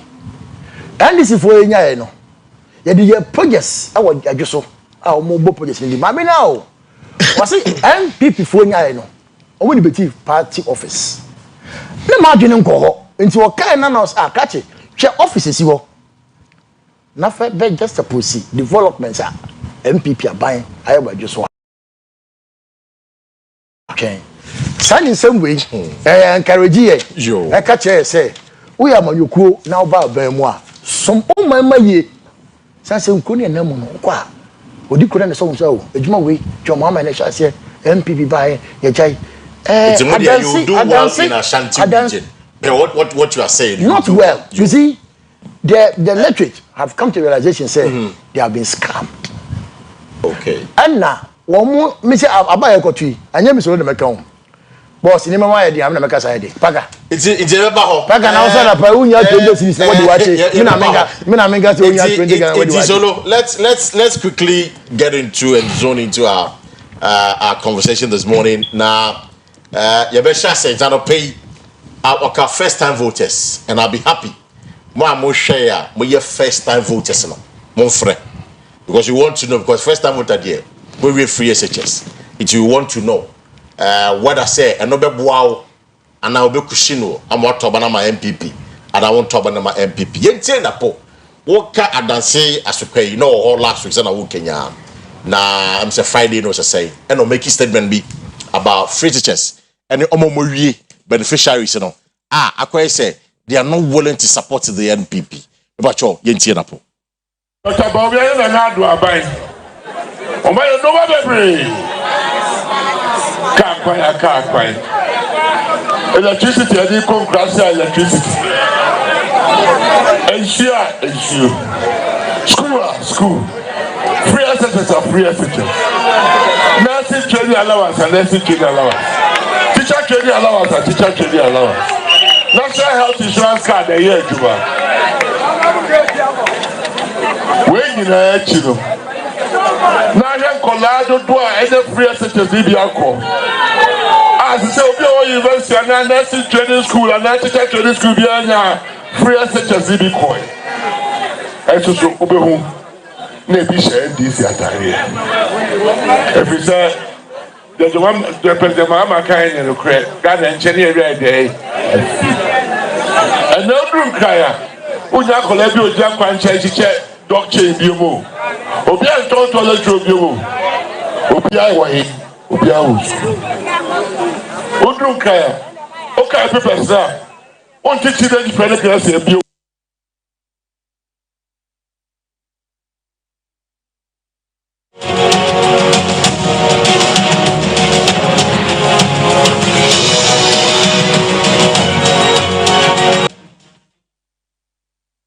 Right, it's that is the NPP a year running mate to Dr. Mahmoud Bawumia, Matthew Foko Prempe, Dr. Matthew Foko Prempe, Adoda Fred Napo, and all kinds of some mama coffee SHS. Now, a bimushe NDC t-shirt. Now, I am about a year George or so because there's an advert at NPP before and the SHS. Why? Is it the fear say a man for NTME and Twasso if they are not in power or what it is? George. Free SHS is one of the biggest legacy of this current administration. Sure. No two ways about that. Identity because we share data now. Me so send rap Musaka data be. Aba chese.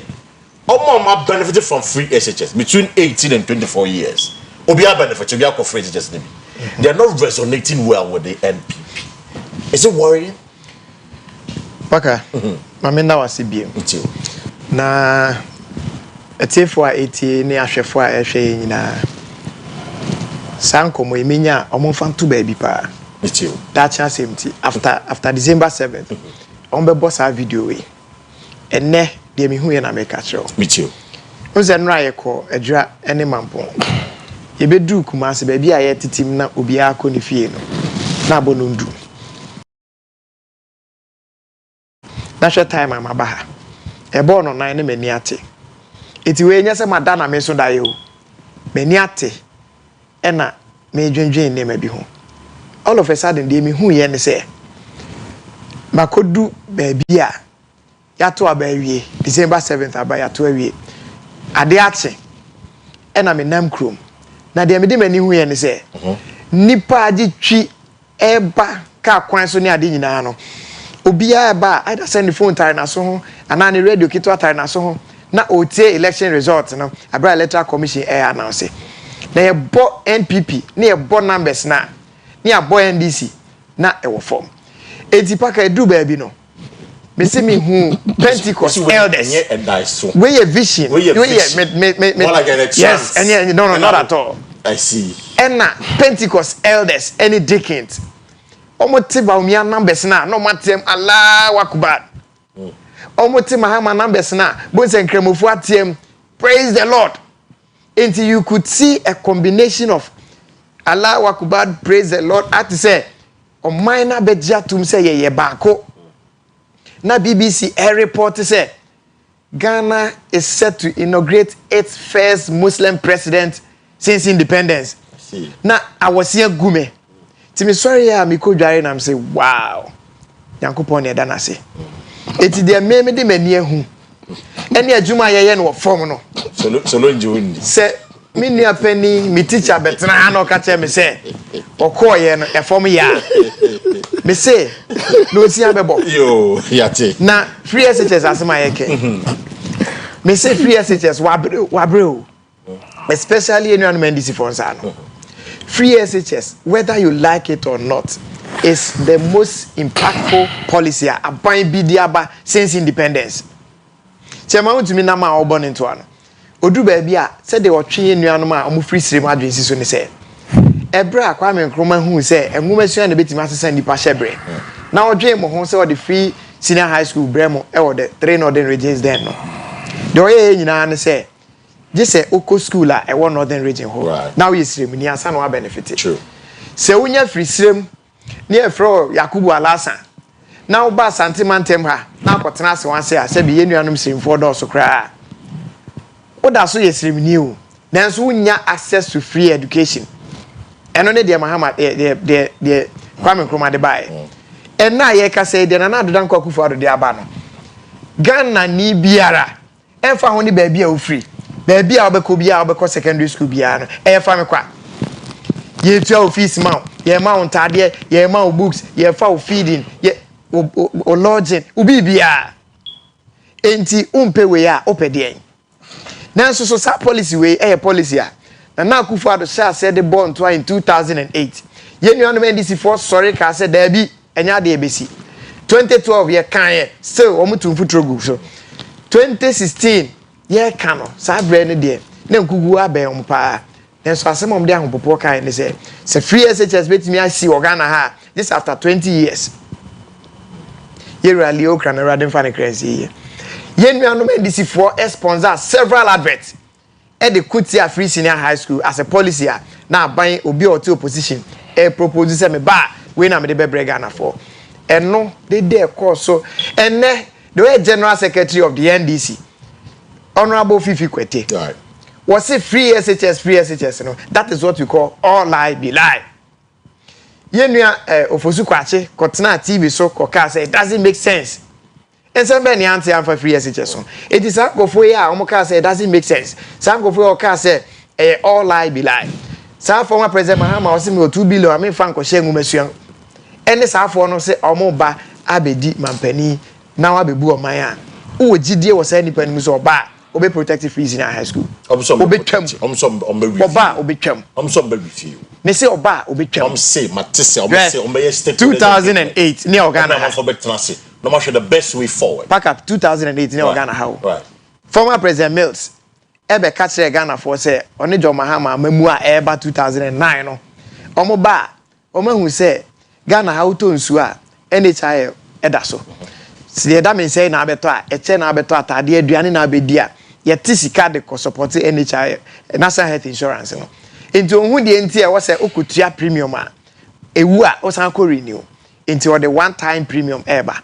Paka Kwesi say ewi ase anya adwuma afi na ukuta health insurance card nimpo a uko hospital a na enhyeda nkoyie enti sa nipa we be catch us me ba me mana yiyi a na se be mi amakoda amaso me dae na me de dae ne ye adwuma wo na ose sa dae no se bi ense hunu wo na so ba me dae no be hwe se be wonji NDC phone di say some ba fresh no on be review no be NDC phone na akra nim say on be twam na no ya Monacote former deputy finance minister or say free SHS no mo ba they all say say you nkofo bi o ho a on betimatua e be mo matua is that not what she said enti ye ba na ye hwe wani George Opoku amponsa the bar president the adorned bar president okay waka Nancy Amine Sofo Victor said in Komo waka that's right even your own former finance minister that's right your own information minister that's right also kai say ebe ya ye mo betimatua omo ntua kan ti no say Monacote kasa on carbon dia is only we equate what we want for yeah nkofo no e kan ye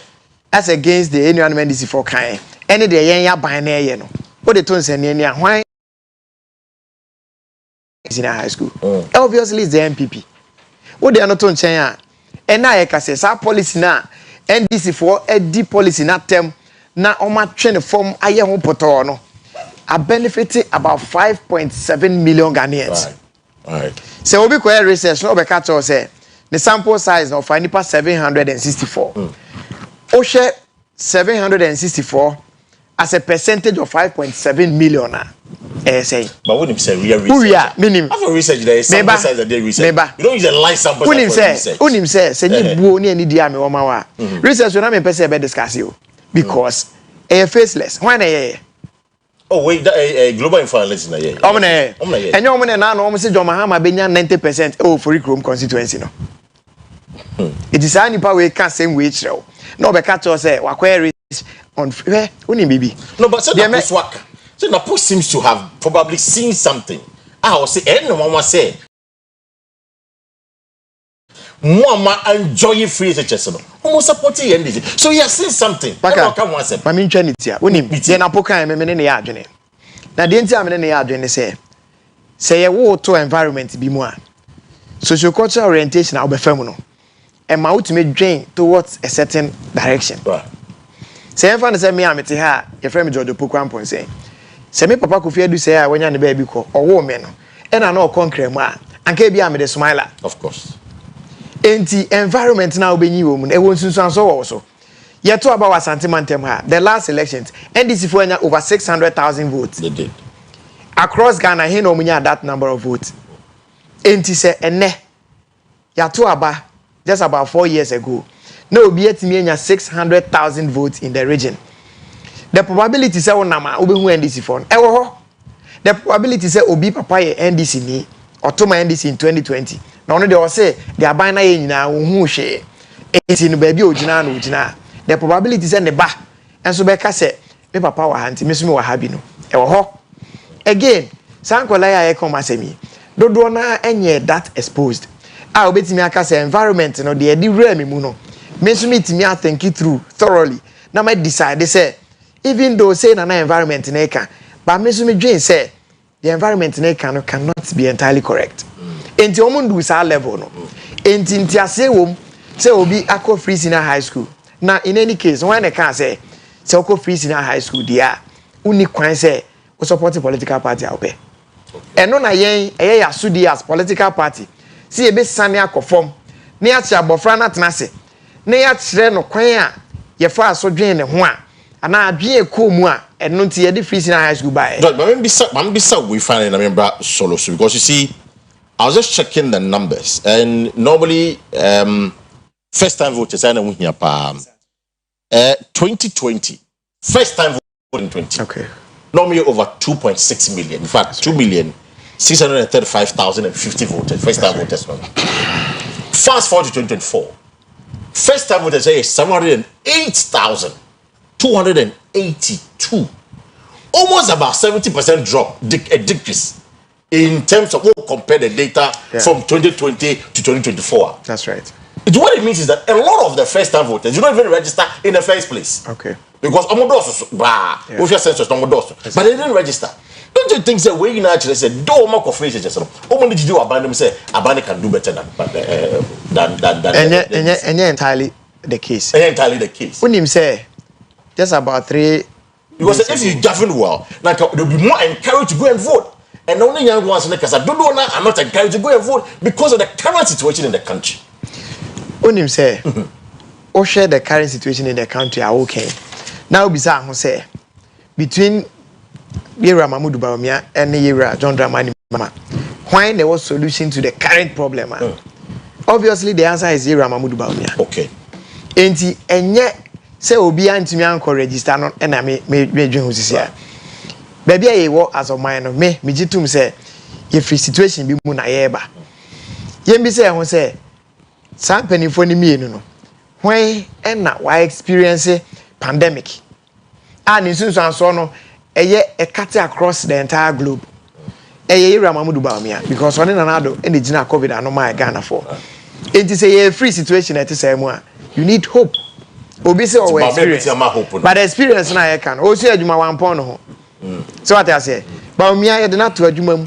We sua adwuma no wa pound ho. Ni wura ni master o che na adwuma wa hira no. Enti emi say papa na o ka say under experience no. O sua adwuma pound ho. The master de ne sato no so ansa na obey man pani. Enti ba bi e gina sesi no. Say ye pe obi okuta adwen emu do a obetimi amia leverage on digitalization. Na yetimi a leapfrog yetimi atwe emu ene ya afo adi anim kan akoye pa enye nkokon kitenkete asem Dr. Mahmoud Bawumia His Excellency Dr. Alhaji Mahmoud Bawumia order number 1 on your ballot. Mamimba Solo one of the biggest fears in this election and which many have said to the NDC free SHS because our phone I mean if you go out there me my born to work akanya man for din komo enkanka the phone man or more markets no free SHS is no money. So obviously even though the data is suggesting that they are not voting or rooting for NDC. awofo no na mo ma wuti for NDC free church is your biggest for this election I know correct awofo na no ticket ya adwemu NDC esidwa fe amani team no na for the bank school free o ne MPP 70 o se enanado na si kejetia market o da ya ti man comment wo dwomo. Now I'm not just talking about ti man comment wo dwomo. No, but I'm making the point to you say a mono come wasam and yet to masim ba some come dey ma take massive for mo na make come massive mo MPP no so mo domo na posi wa beto aba ma NDC sentiment ma se wa bodua wo se hwan yo me that na pono I really well but omudwa anka mo bisi and they see one no many are say do you know why and your man said that you know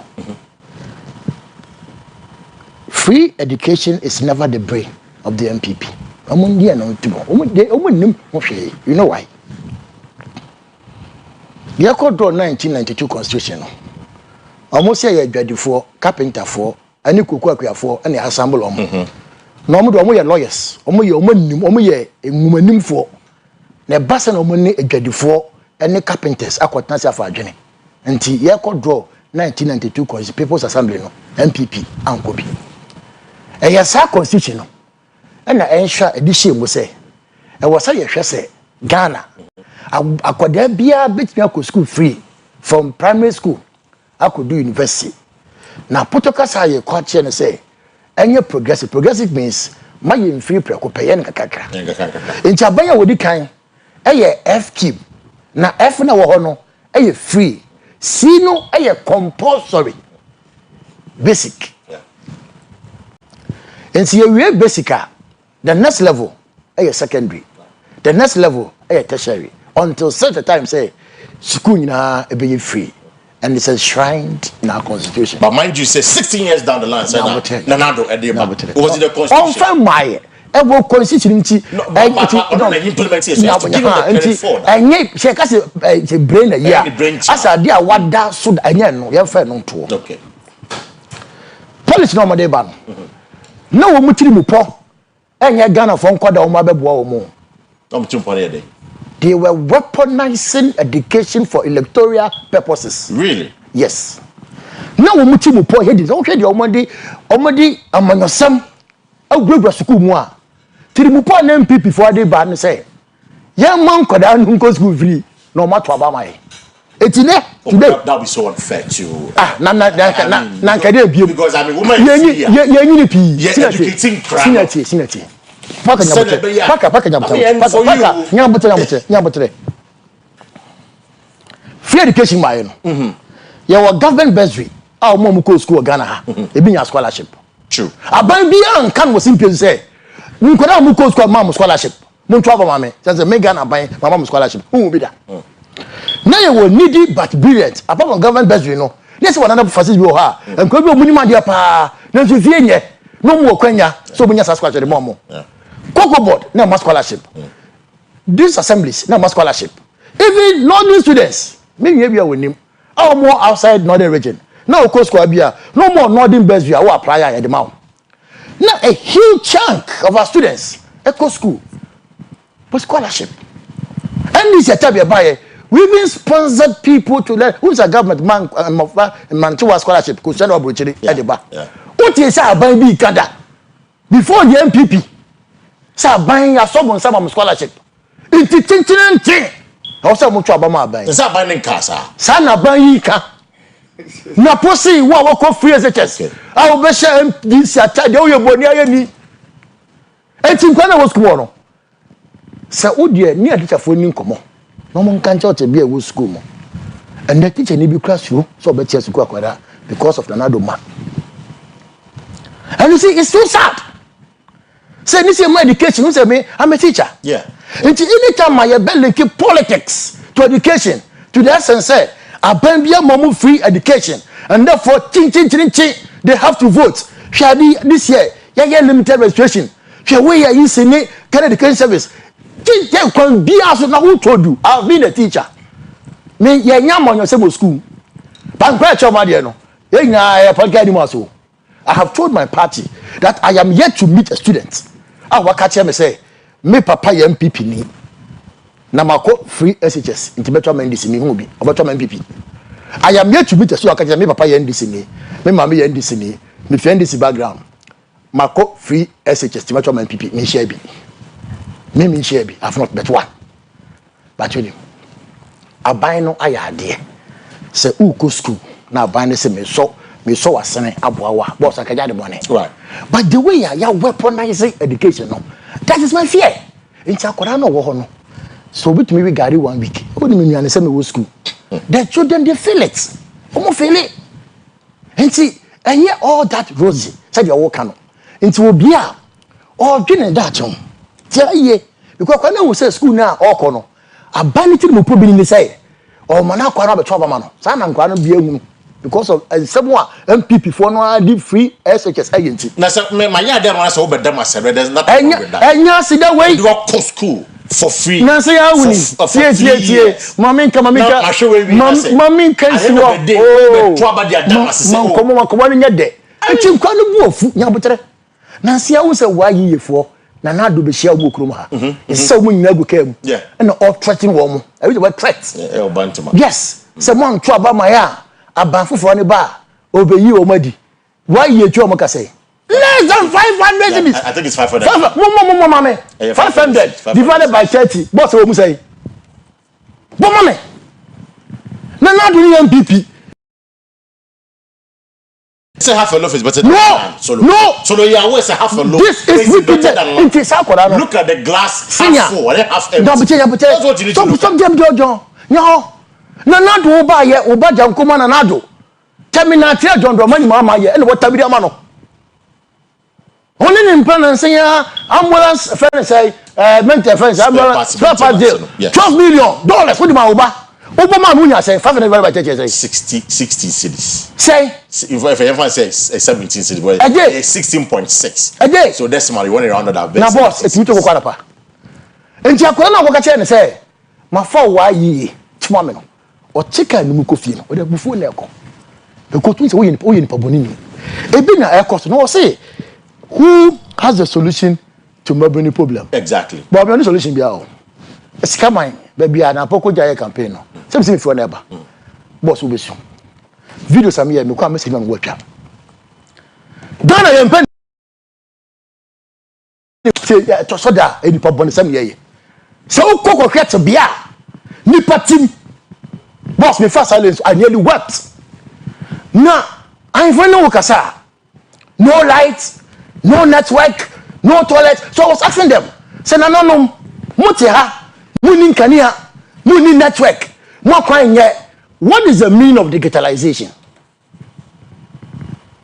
anagana ekumaso kwa network ni ho light ni ho e kwan ye basic necessities toilets chief compound share your kokro be of the video I broke down I was nearly wept ye ko ya na say bridge na da ho nti kan nti mintra ene ye pike na mo say ye nanti ha ya boss ye take it back 2 kilometers I did a video I see nti ko du won na bi so mo say ti so pinfo bi nyam anajo ne say ne ho to do no a ehemfa ene the next hospital me jona mafo so I asked myself said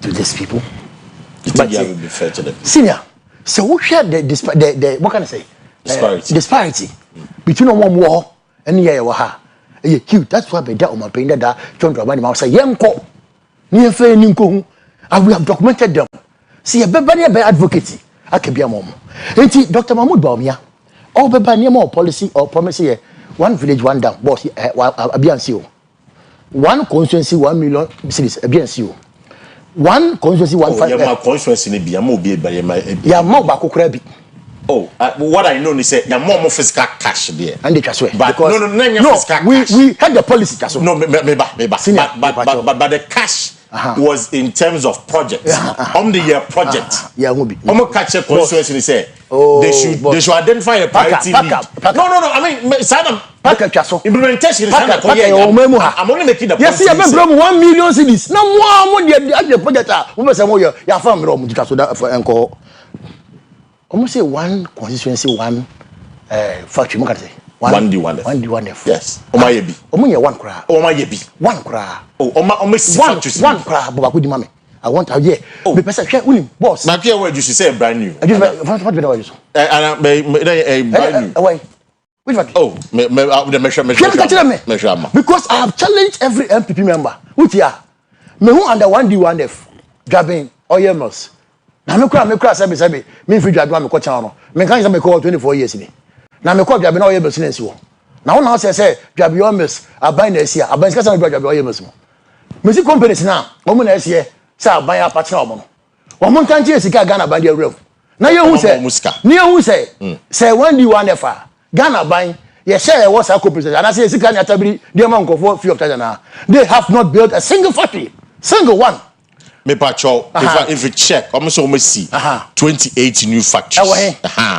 That is the number. Me the specifics me bro, but don't worry. But senior, me so do you astute your journalists. Me too. If you have go and check the ownership of those factories. And now we say a sham, a scam. If we have go and anybody in Komo. Go and check the ownership of those factories. And see, and also a deceit. One district, one warehouse. Another scam. And someone will catch a gun of winning scam. And see, the only policy I know if he say, dear, and can bet me a lay hand on education, of which you have weaponized it that much. And what weaponizing it that much? That's a hokrano. The numbers aren't good for you. Then you have nothing to show. Share Naponomy and go just in Pieswa. Of course, he come my way. Yeah. Hospital way, you see, school way, what was Manoka? Free SHS4, I didn't motion Mahama t-shirts. But Georgia kind and your Georgian Kwanaka and MBB Faka, Bobam Betra Fishes. And yet, mo vision. And yet, brain child. It's you can't handle free better than what they No. The Omu Yedi, said the Omu Yedi. John Mahama ba. No, but twice every day we more and so cry. Jawama would have been a failure to this country. Because free SHS in this current form, no government should continue. Abembi amrambe ye. Do you know what is happening? Near must have only come. Suppliers say MP before I supply me animals of the schools. What the more 20 bucks bar, according to headmasters, was it saying 40 bucks? Hey, I'm telling you, this is a serious allegation. And no now, baby, solo senior. These are issues they can there. With a message that will be on me. People who talk to us and confide in us. If you are near the bar, yes, you can't confide with her. And what I want to say and say, there's a lot of corruption in some sector of food now. Almost a primary school. No, John Mahama have said, yeah, bar that I need become now. Yeah, but free SHS abeyi. The Ben say we have sat down with Charles. Near Busa Musako there be a day. Sika saying a no. They have told us. In the percent, we will do the calculation. Near the Sicano in the form of as a school fees. No, near the my head. No, so 1,000. No, be a baby 1,200 semester. 1,200 multiplied by 1,000. It is kind of amount. Now, one case of the fee, who's a area be a any one credit. Now, the fee or more. A bassa in quality the same a bay. John Mama have also indicated, say free as it's a bar. Or Bob paid dedicated fund. Like you work 2.5 VAT for NHIS. Into education, so you have more special funding. Near is Kaguho. You have funds with Nizikano. You have bought free SHS Obra. A bassa, some neoco schools, furniture, a new stationery, a new maintenance, and also talk to headmasters and let them tell you what they are going through, and you cannot speak. You see, you are this tracking system, you be here for you. You have not two up, you have not two solutions. Immediate term, you identify a lot of private schools. Our more very good infrastructure. Now, our more good teachers. Government to post students there. Now, buy your job fees and more. Medium to long term. A buy now will make sure say you best show up the infrastructure deficits. I.e., you have a lot of community day schools. A buy your band we will complete. Government will put in now new way. Now, the Bema or dear would tell me, Ajatum said the NDC is not like that. Meaning, 2008 election said the CEO. MPP told the whole country. Say, health insurance, now you mutual health insurance. A yomo brain chat. NDC bar will become. You buy your mutual health insurance more. Rather, we converted it to national health insurance. And moving from mutual to national, NDC. No money regional offices. NDC built regional offices. snag insurance no so ye de kan ho enti head insurance classic example ye twam okay kokoma spray it was number president Kofo Anameboa MDC urban MPP for kon classic kwa check for say ye ba kokoma spray ye betwam NDC buy no ye ntwam ye be shebukina ye send to aso e mo free fertilizer ye to aso e mo free insecticide and we decide ye to aso e cocoa rose ye to aso e mo chip compounds na MPP o ha NDC o anka ye free mu no na nka the cocoa farmer ye be yes fences pension scheme amomo almost be benefit from the state na the danko Kufuado any ba me buy cocoa must pay omotwem fertilizer na omotoma ye friend say akuafo no so it is never true that the NDC have said anywhere that free SHS ye betwem but we have said that it needs carrot form it needs review review no any solution somewhere make it nobody have said anywhere right mess about so now me check 1D 1F no if I cost here I premium food. It was built from scratch. I've been there. A new factory, right? I've been there. Almost serious. Tom Brown for the West African UN West Africa. Go there, premium food, and go check the ownership. Me say go check the ownership. Premium food is gonna buy there. Okay. Really, mommy interrupted. Specifically on on the hand. One visit one factory. Enya buy ena okatre o say okotam oman sika no that Kwesi factory. No ka say can okatre. O say a private sector led initiative. But initially man can say. That means money can say make sure say. But I'll give you time to respond. In Ghana, enya at least a factory. A factory. Yes. I'll give time to respond to them. I'm here quickly because we want to understand the psyche of a first time voters no.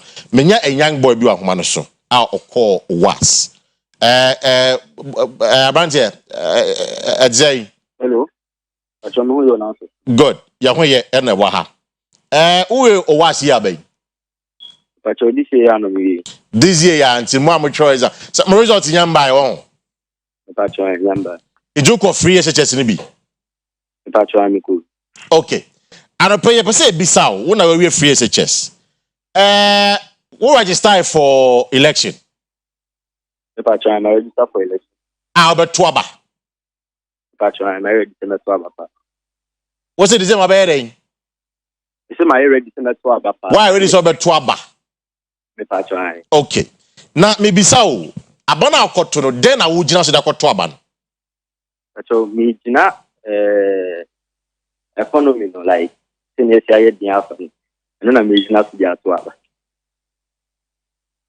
Wonye adwuma afa na we school then anim fa economy hunti a wo kwakoto ba ogina economy no so na dato aba gacho ozo me so mawofo na hwe me hia bibia omo no be provide am nti no say omo ko edwa so na ye ntimi anfa ade omo be fia complain say ni oma enche down ko so say yo nti se me hia bibin so a be den omo so tima provide am yeah nti enu na ma me so me gina so ya to saban etinia na me de so nya wawofo no kan nti na ema wakoto abade ama obi foforo pa chai ba woko free SHS you show your school fees free for 3 years e wo was adentina wawofo aban no ama na konya say onfa unko school na wo twa school fees nyina na wunjina no so mfa ntoba na wujina economy so dato aba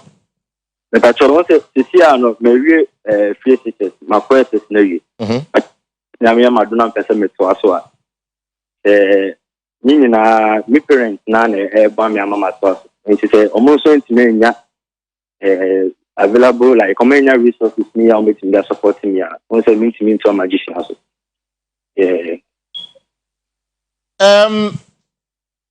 Omo be fear specifically what are some of the things omo can I am who say economy mo ayedin omo ko jaswa instead third year sa they say no ma boy de omo ko fani omo no ma boy de first no mo fani say prices no cost me so muntimi nya no say de na tier first I no complaints no those stuff I see na mo wo free SHS no na come mama mo de Mo amako school ni bi no. But to be honest, na sedan yet kamata. Ti say it you. But to say if I say dia me a student. In the class student. Okay. Abani ma Johnny free near the me be student, my mom could dine in that. You see, the wash a car, very fair, no boy. The Amiana made from a car, a quaba, Yana made to me, Johnny, because of the could dine. If you got a Johnny Council, so Omobamu complaining, a Janina, you see, you see a cabin and me. Imagine, say, Commodore now could dine in a here, no could dear, a bema or Philippi. Yeah, it's meaning I said I'm yet come aside for me in the year. Are you not grateful to Abino said Danka me secondary school no? Na examination fee ya na etua. Say Abino for examination fee. If I try. Can na ka wo ma me nyes kan tua na ka want me can register. Are you not grateful to the government? Oh, yes, my idea I'm grateful to the government do, but and yeah, no one study. At least I'll say consider other yikata. Because Sana me side to talk to San, your man no make papa car near the at least any enough. A bit means I say we be I examination fee now.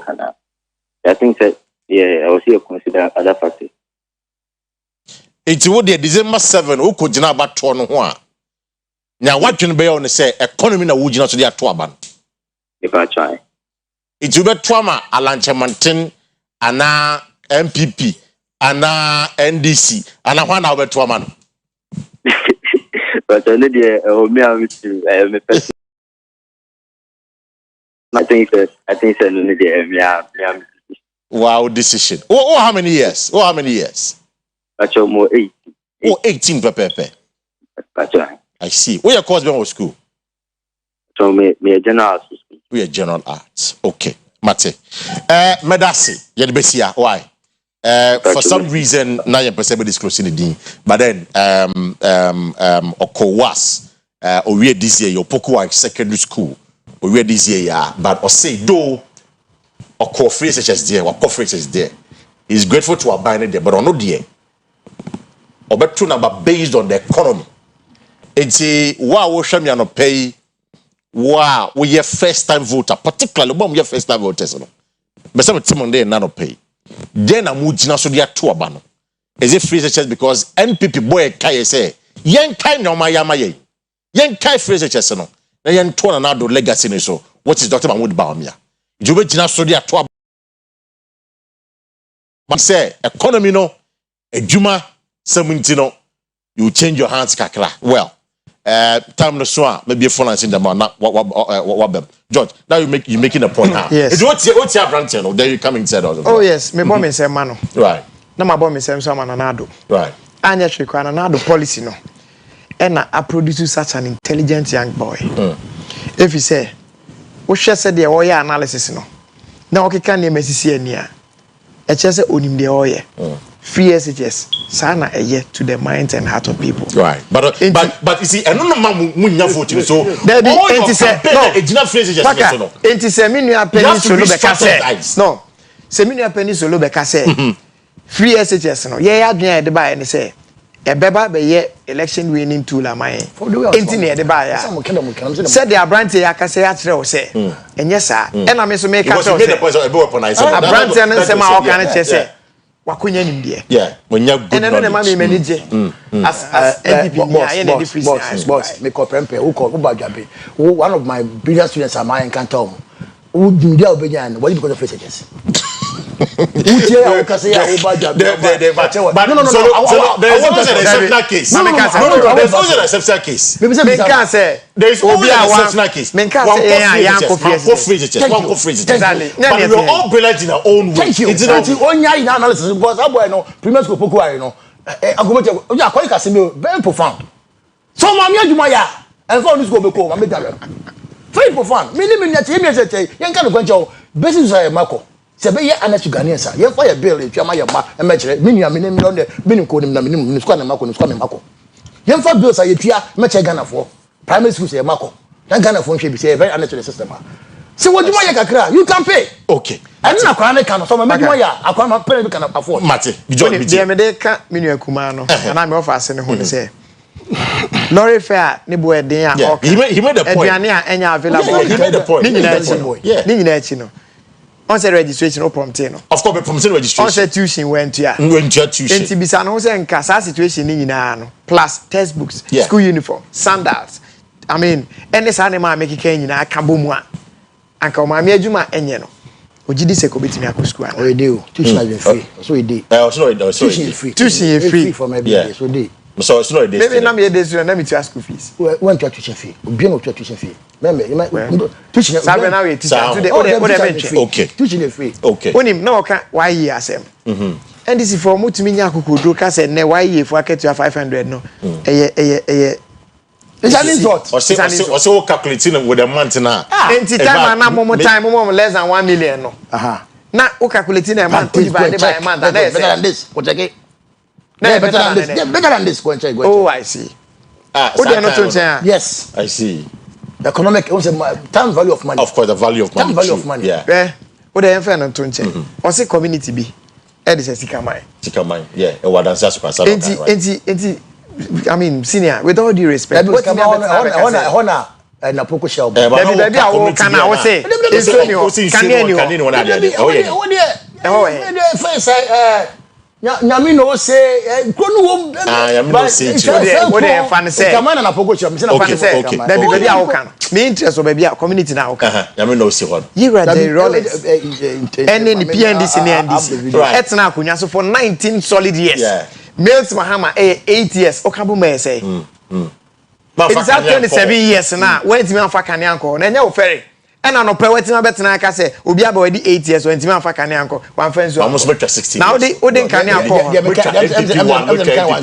but he made the point to be fair to Solo he made the point say MPP paying for anything paying for you now they've not been fair to the people and he made the point again he made the point to be fair to you on digitalization and I will say e kura like in so internet in so akwanye what is the usefulness of digitalization to that there's also made that point no problem I say $1 million per constituency ebiansi e ogana the prompting say ABC here and no constituency enti ma mention agency so no one constituency o free mobile ho na me free ba e job ho e boso so na akwa yi wo he twabe ba bia ye nyina ehia mu ye sa Adubai Square no unim kwa fa so e ba menim unim pa sa Middle Belt Development Authority no no na vehicle aban ni use ya for the one this person say $1 million per exactly Mr. Solomon but to also to be fair to the fact constituency be throughout the 8-year period now one city to menya enya no city ga benya one city say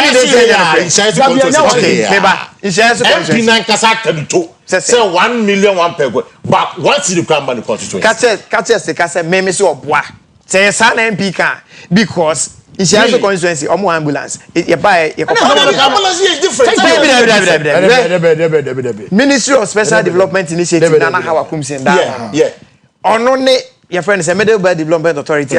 This person is identified. So $1 million per constituency. No. And it does 307 ambulances. In the ambulances, open so catch him say is derived from the 1 million per constituency. Yes. Yes. Okay. Sebe yankra de wo mama ha MPP define that 1 million per constituency right almost say district na be kire that is true that is very true they said near dia ya mom and make just say enti ambulance this is be enu okoka kire wan some pam because it was a promise wa boss BB square Eduboy square yes media to nyina da bia na me born na da sebre otosirbo abaso because na me say na otosirbo and na Jabez because as now or say 1 million yes I in fair manage sa square obatie say 1 million per constituency na obetime gina ha atwe yankopon anim abie ni say dua say ka say Jabez as district and now more chance ka say dey pe Jabez square is that what you telling me yes meet me aka hwe paka woni bibi sa bre there is so be sama say mama nyi wa no enti na me mo aban wo projects are all ye I hope you are with me but MPP aban who say they have deceived the good people of this country They have lied to the people. They have given a promise. How fulfill that promise? No. I feel here, one more year, they want to root it. But Mekacha will say, young could have been assembly because every decision bear gabbing. Say, yeah, now, your person be no. The assembly will meet as an assembly, no more PM. Near Cho say, ABA, and lay 1 million, one day, can we go to an assembly? Near Akua assembly, say, or more for more,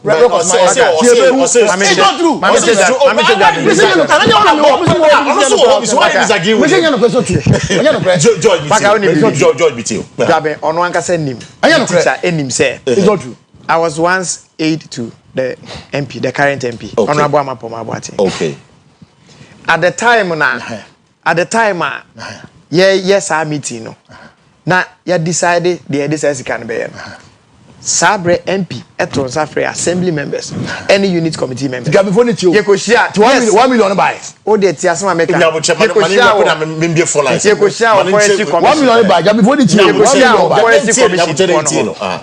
forestry commission for hockey. Ewo, a town crew. A ho, summit in the Namitimbi. Okay. And wait, and Sana. Me back Kumasia. Okay. Me need job before. One committee. Me say assembly members say what job. Assembly members all the 19. So assembly members are more sure. All the 19. Check our own checks. Information abremo. Why?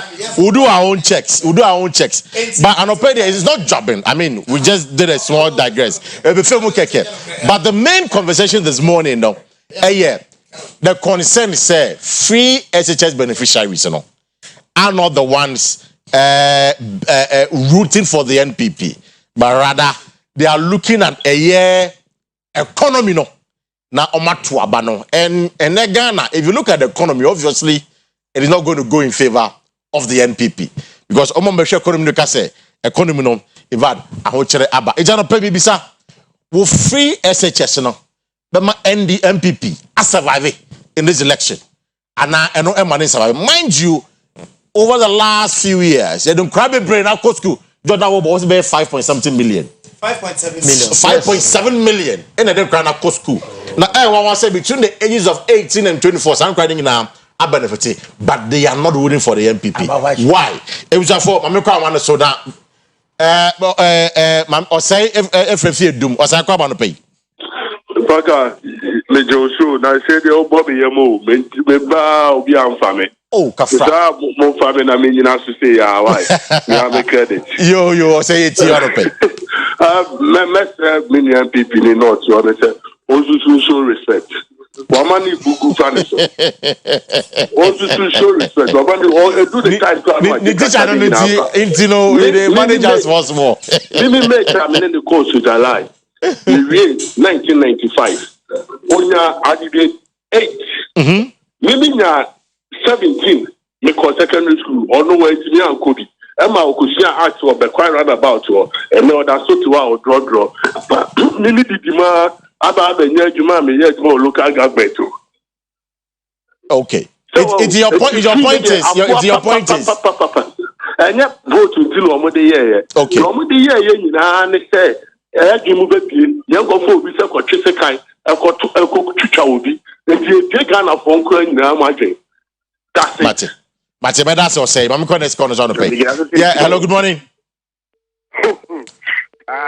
Great to get you. I told you guys, and that's who you can. Mr. Paul, come out to pay it you. Yeah. Oh, I'm a Benny. Oh, but His Excellency, John Osuboni, Dramani Mahama, and Opinion Manaki. Open the gate. I almost mean Papa Flacatiabo, and then my Mrs. Flauti, and I bet you more bossy. He has sent it in Namo. You decide say, if you can form more sent it in a Muana school, come just start them or bossy or Yafusu, a Gadeka class, with Shemu. You can say school, you're not sure if you can form more sent it, say, or Muku school do same. And this I was see if the case never my Vinia, Master, also small when I can 18 years old. What's the work at the term was what? Yeah, I mean, the boy. Okay, Mate. I'm going to call as well. Episode in Timinjan. Hello, good morning. Yes, I'm much first and everything. About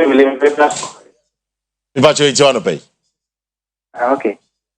Maybe Mr. George, the other man or George, I think I agree with the other candidate. I mean, better no conversation. And he's showing too much respect to you know.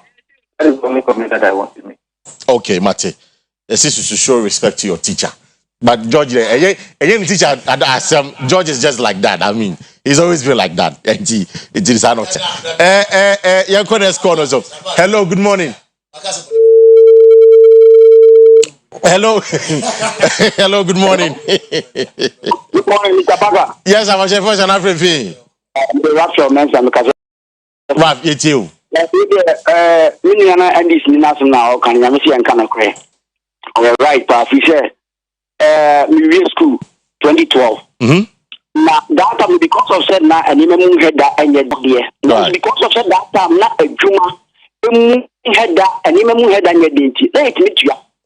Osha accommodation there be a da any Adriania not the mania. It's very true. Maybe I don't cause a shortage. True. Right. And someone can free education there. About boy my union will be at Yakonia. Now, so how an expectation is you are high no? The national is it's MB before only campaign now, Masobeshi. Sana pa so chire. Mate. Medasi. Mame nkoko kusuko fefi odio. Good morning. Good morning. Yes, I could you. Right. Make us up to Mame Chami just a Dr. Frank Amakwe and a Pierre Stadium and a pieces of that. Baga here, MB before the phrase that you compare, Oma failure. Because we can real squad at Tempio near Jumaya. So I'm a top bar or the 24-hour coroner. It's literally your opinion Jumaya, not to be uncle to Korea, and I know your video we are guaranteeing in the say. I apologize. Apologize. But me dey confess. Okay. Bien woman you be I don't know do mama to o baby be at my but me oni hwe ye digital I am digital and the economy and the buo man. It's baga you better my jail you know the 24-hour economy. Baga nya menka o. You on count so akuku medasi. Me connect corners on the page. Hello, good morning. So, Abua about time pa me say let me get am for the unique authentically so omo to so na yes they say no last one awo Kumasi West Senior High Konongo Odomase right wow nti many there abua because me na me bua for is it boy hima ube jina so dey atoa ma MPP ana be hwa de fofo na atoa ma no any be correct point me nyina the jina so dey because me Nkala papa ni jaw mu go me so na na do ada wuri man ti enne me mani nyina ko school right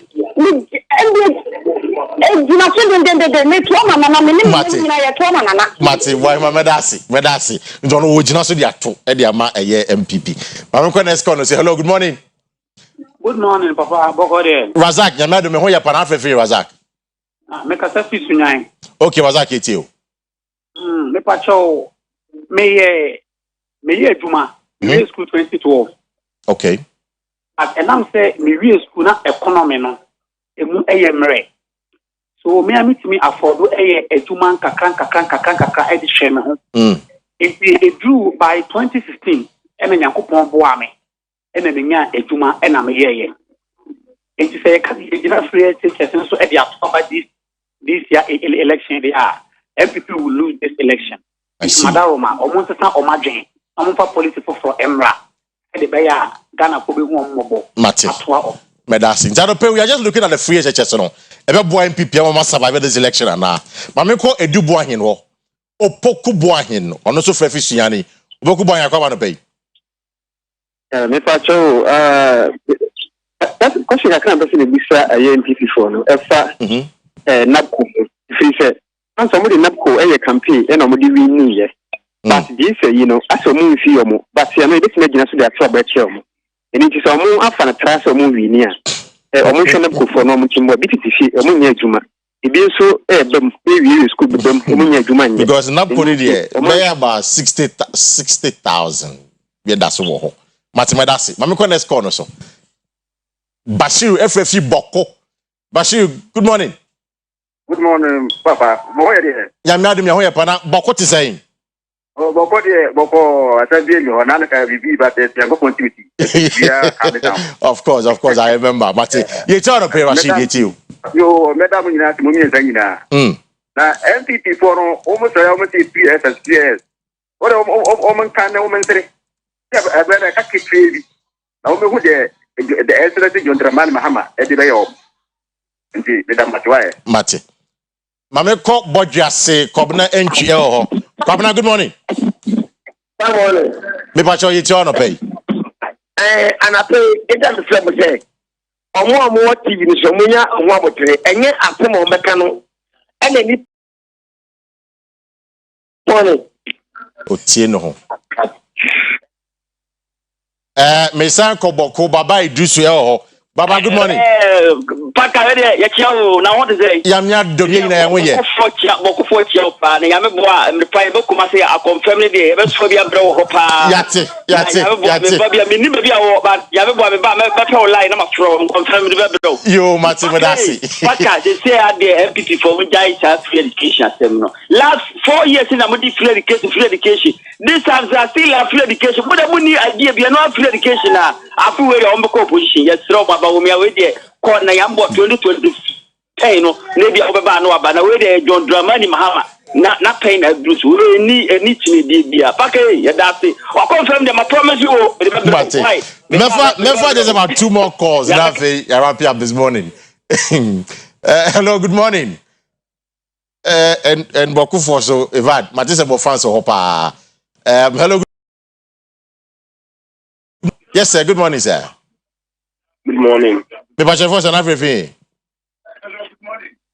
Otie no ho. Hello. Yeah, hello. Good morning. Gacho ye tell the pay me for na everything. FM Nathaniel. Not it you. Me kwacho. Oh, Otie no. Mami call Bright so Bright for Fisunyani. Yeah, Bright, good morning. Good morning. Great. You turn up here, Bright. Me kwacho. Me school that was 2016. 20 saying 2015. 2015, okay. But me didn't swear the former because of free education to me to man and okay. But for now, we dear. To me, you are Mahama, some more Canada because no do have me in because Messiah Jina so as farmer Dr. Bomia because or thank I say nursing training, teacher training, but previous Mahama buy no will be term not this year so thank I say obey any students loan. So I didn't think on any teacher training obey any students loan. I think to be fair to John Mahama, oye allowance ne free hono or the loan in the buy. To be fair, these are the facts. It's tiasiesa. Njenye at the forefront of worker. Sa student loan worker no. Enya at the forefront of worker. What am I saying? Okay. So these are the facts. I'm the amount. Okay. Right. By all this in Metro Baumia. Mate. You better say none pay. You better say right. James Afo, you wrap up on the pay now. You quickly. Mamunya kata, mamunya code, mamunya flu. Mesre. So me fire your pro code. If you could jako, o code doctor be obey be ato. But more than so be from on 0302 678999 0302 678999. Now, one person took a quabuche, Kusia de Koye Juma. May come for Express Group at your mom. Express Group or more as a labor runabout or qua. Omeboa, I'm away to me, etuquine. A crowd of first light Kaneshi, Takradi or market circle. That is opposite Hot Ernesto Fast Food. Now, also Canada, UK, Australia, Germany, USA. Now, Omeboa Moko. From one to pay on 055 555 0067 055 555 0067 and at 0249 000448 0249 000448. It was a for your George. Utien command. Now there was a message that Madam Vizimen can show. Or say so in effect he was saying that I should remind you, George, that when it comes to rural electrification projects in Ghana, you can't compare both NDC and MPP electrification expansion achievement to the late Jerry John Rawlings contribution. It's a rural electrification, yeah. But the history of this country, Wanwana, aye. It's no, you'll find out what you're wrap up. I'm more dear, untumi nye ni nyina. Right. It's oye no obi abeto aso. Right. She said ne obi betena no ka say ya neglected community bia. En na ma me yes a reference. Solo na kan. Ya ka say minu apani na so o hwe efi obo ase. En na pa Kwesi nso so name ono so hwe fitafo. Right. En na me masori penny Elder David Aglo. On the NDC ni kese pa. I say afi we there. Free SHS into us 20 obeto na ba ma yera mamudu. Elder Nyamisha pa. I see. Solo. Denkwe. What we say education there. Me sure say me say wa hanyina. Sene ye gina ha na dey school ha. Can get education, yes. And see the MSN people for na say. Omususuma education ya amanyosam. One say me see the word free SHS in its form anya pado. Right. But I was trying to say they wanted to weaponize it. I said a person here electoral machine. Bibia, I don't know say yeah ma say no. So what your mom free na people are I'm comfortable indifferent because I didn't bibia face. Why? It's enye eno kwa ni amamo no. Charlie dollar sema you say it's hard. And now your mommy or TV scores in so to what for nonsense.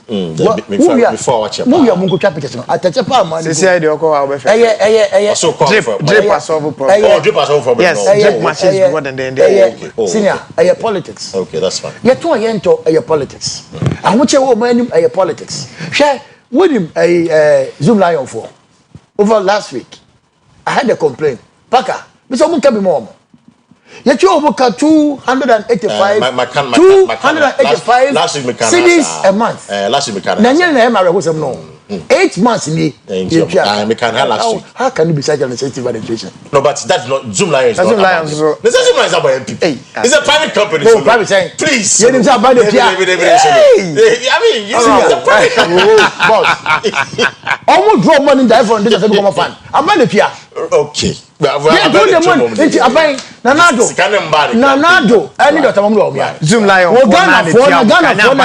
Ghana phone at Obama. Yes, a private company with Zoom Lion. Or Chemical 285. It's an insult. It's an insult. Nriaje. Some Zoom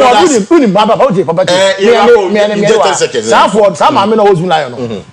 Bakuba will free SHS. Now imagine. I can't be that school. Mati. Solomon Anane, NDC regional executive here in Ashanti with over 25 years of experience. It's in Owano, and I am a guest and not a pay. And George, George Opokwamponsa, the spokesperson, Edema Shaman Wuntumi. Oh, I said, what the boy? There's a message that says that, Paka, I like your guests. They are young, but they haven't been too partisan. Thank you to them. So, Bibo Mabaso say you haven't been partisan this morning or Damasi. And as for Solo and George, they be a mekakwasem. These are individuals. I will peg Ghana ye. It's myself and the team in Damasi. Trying to pay Mujibia, Moshe.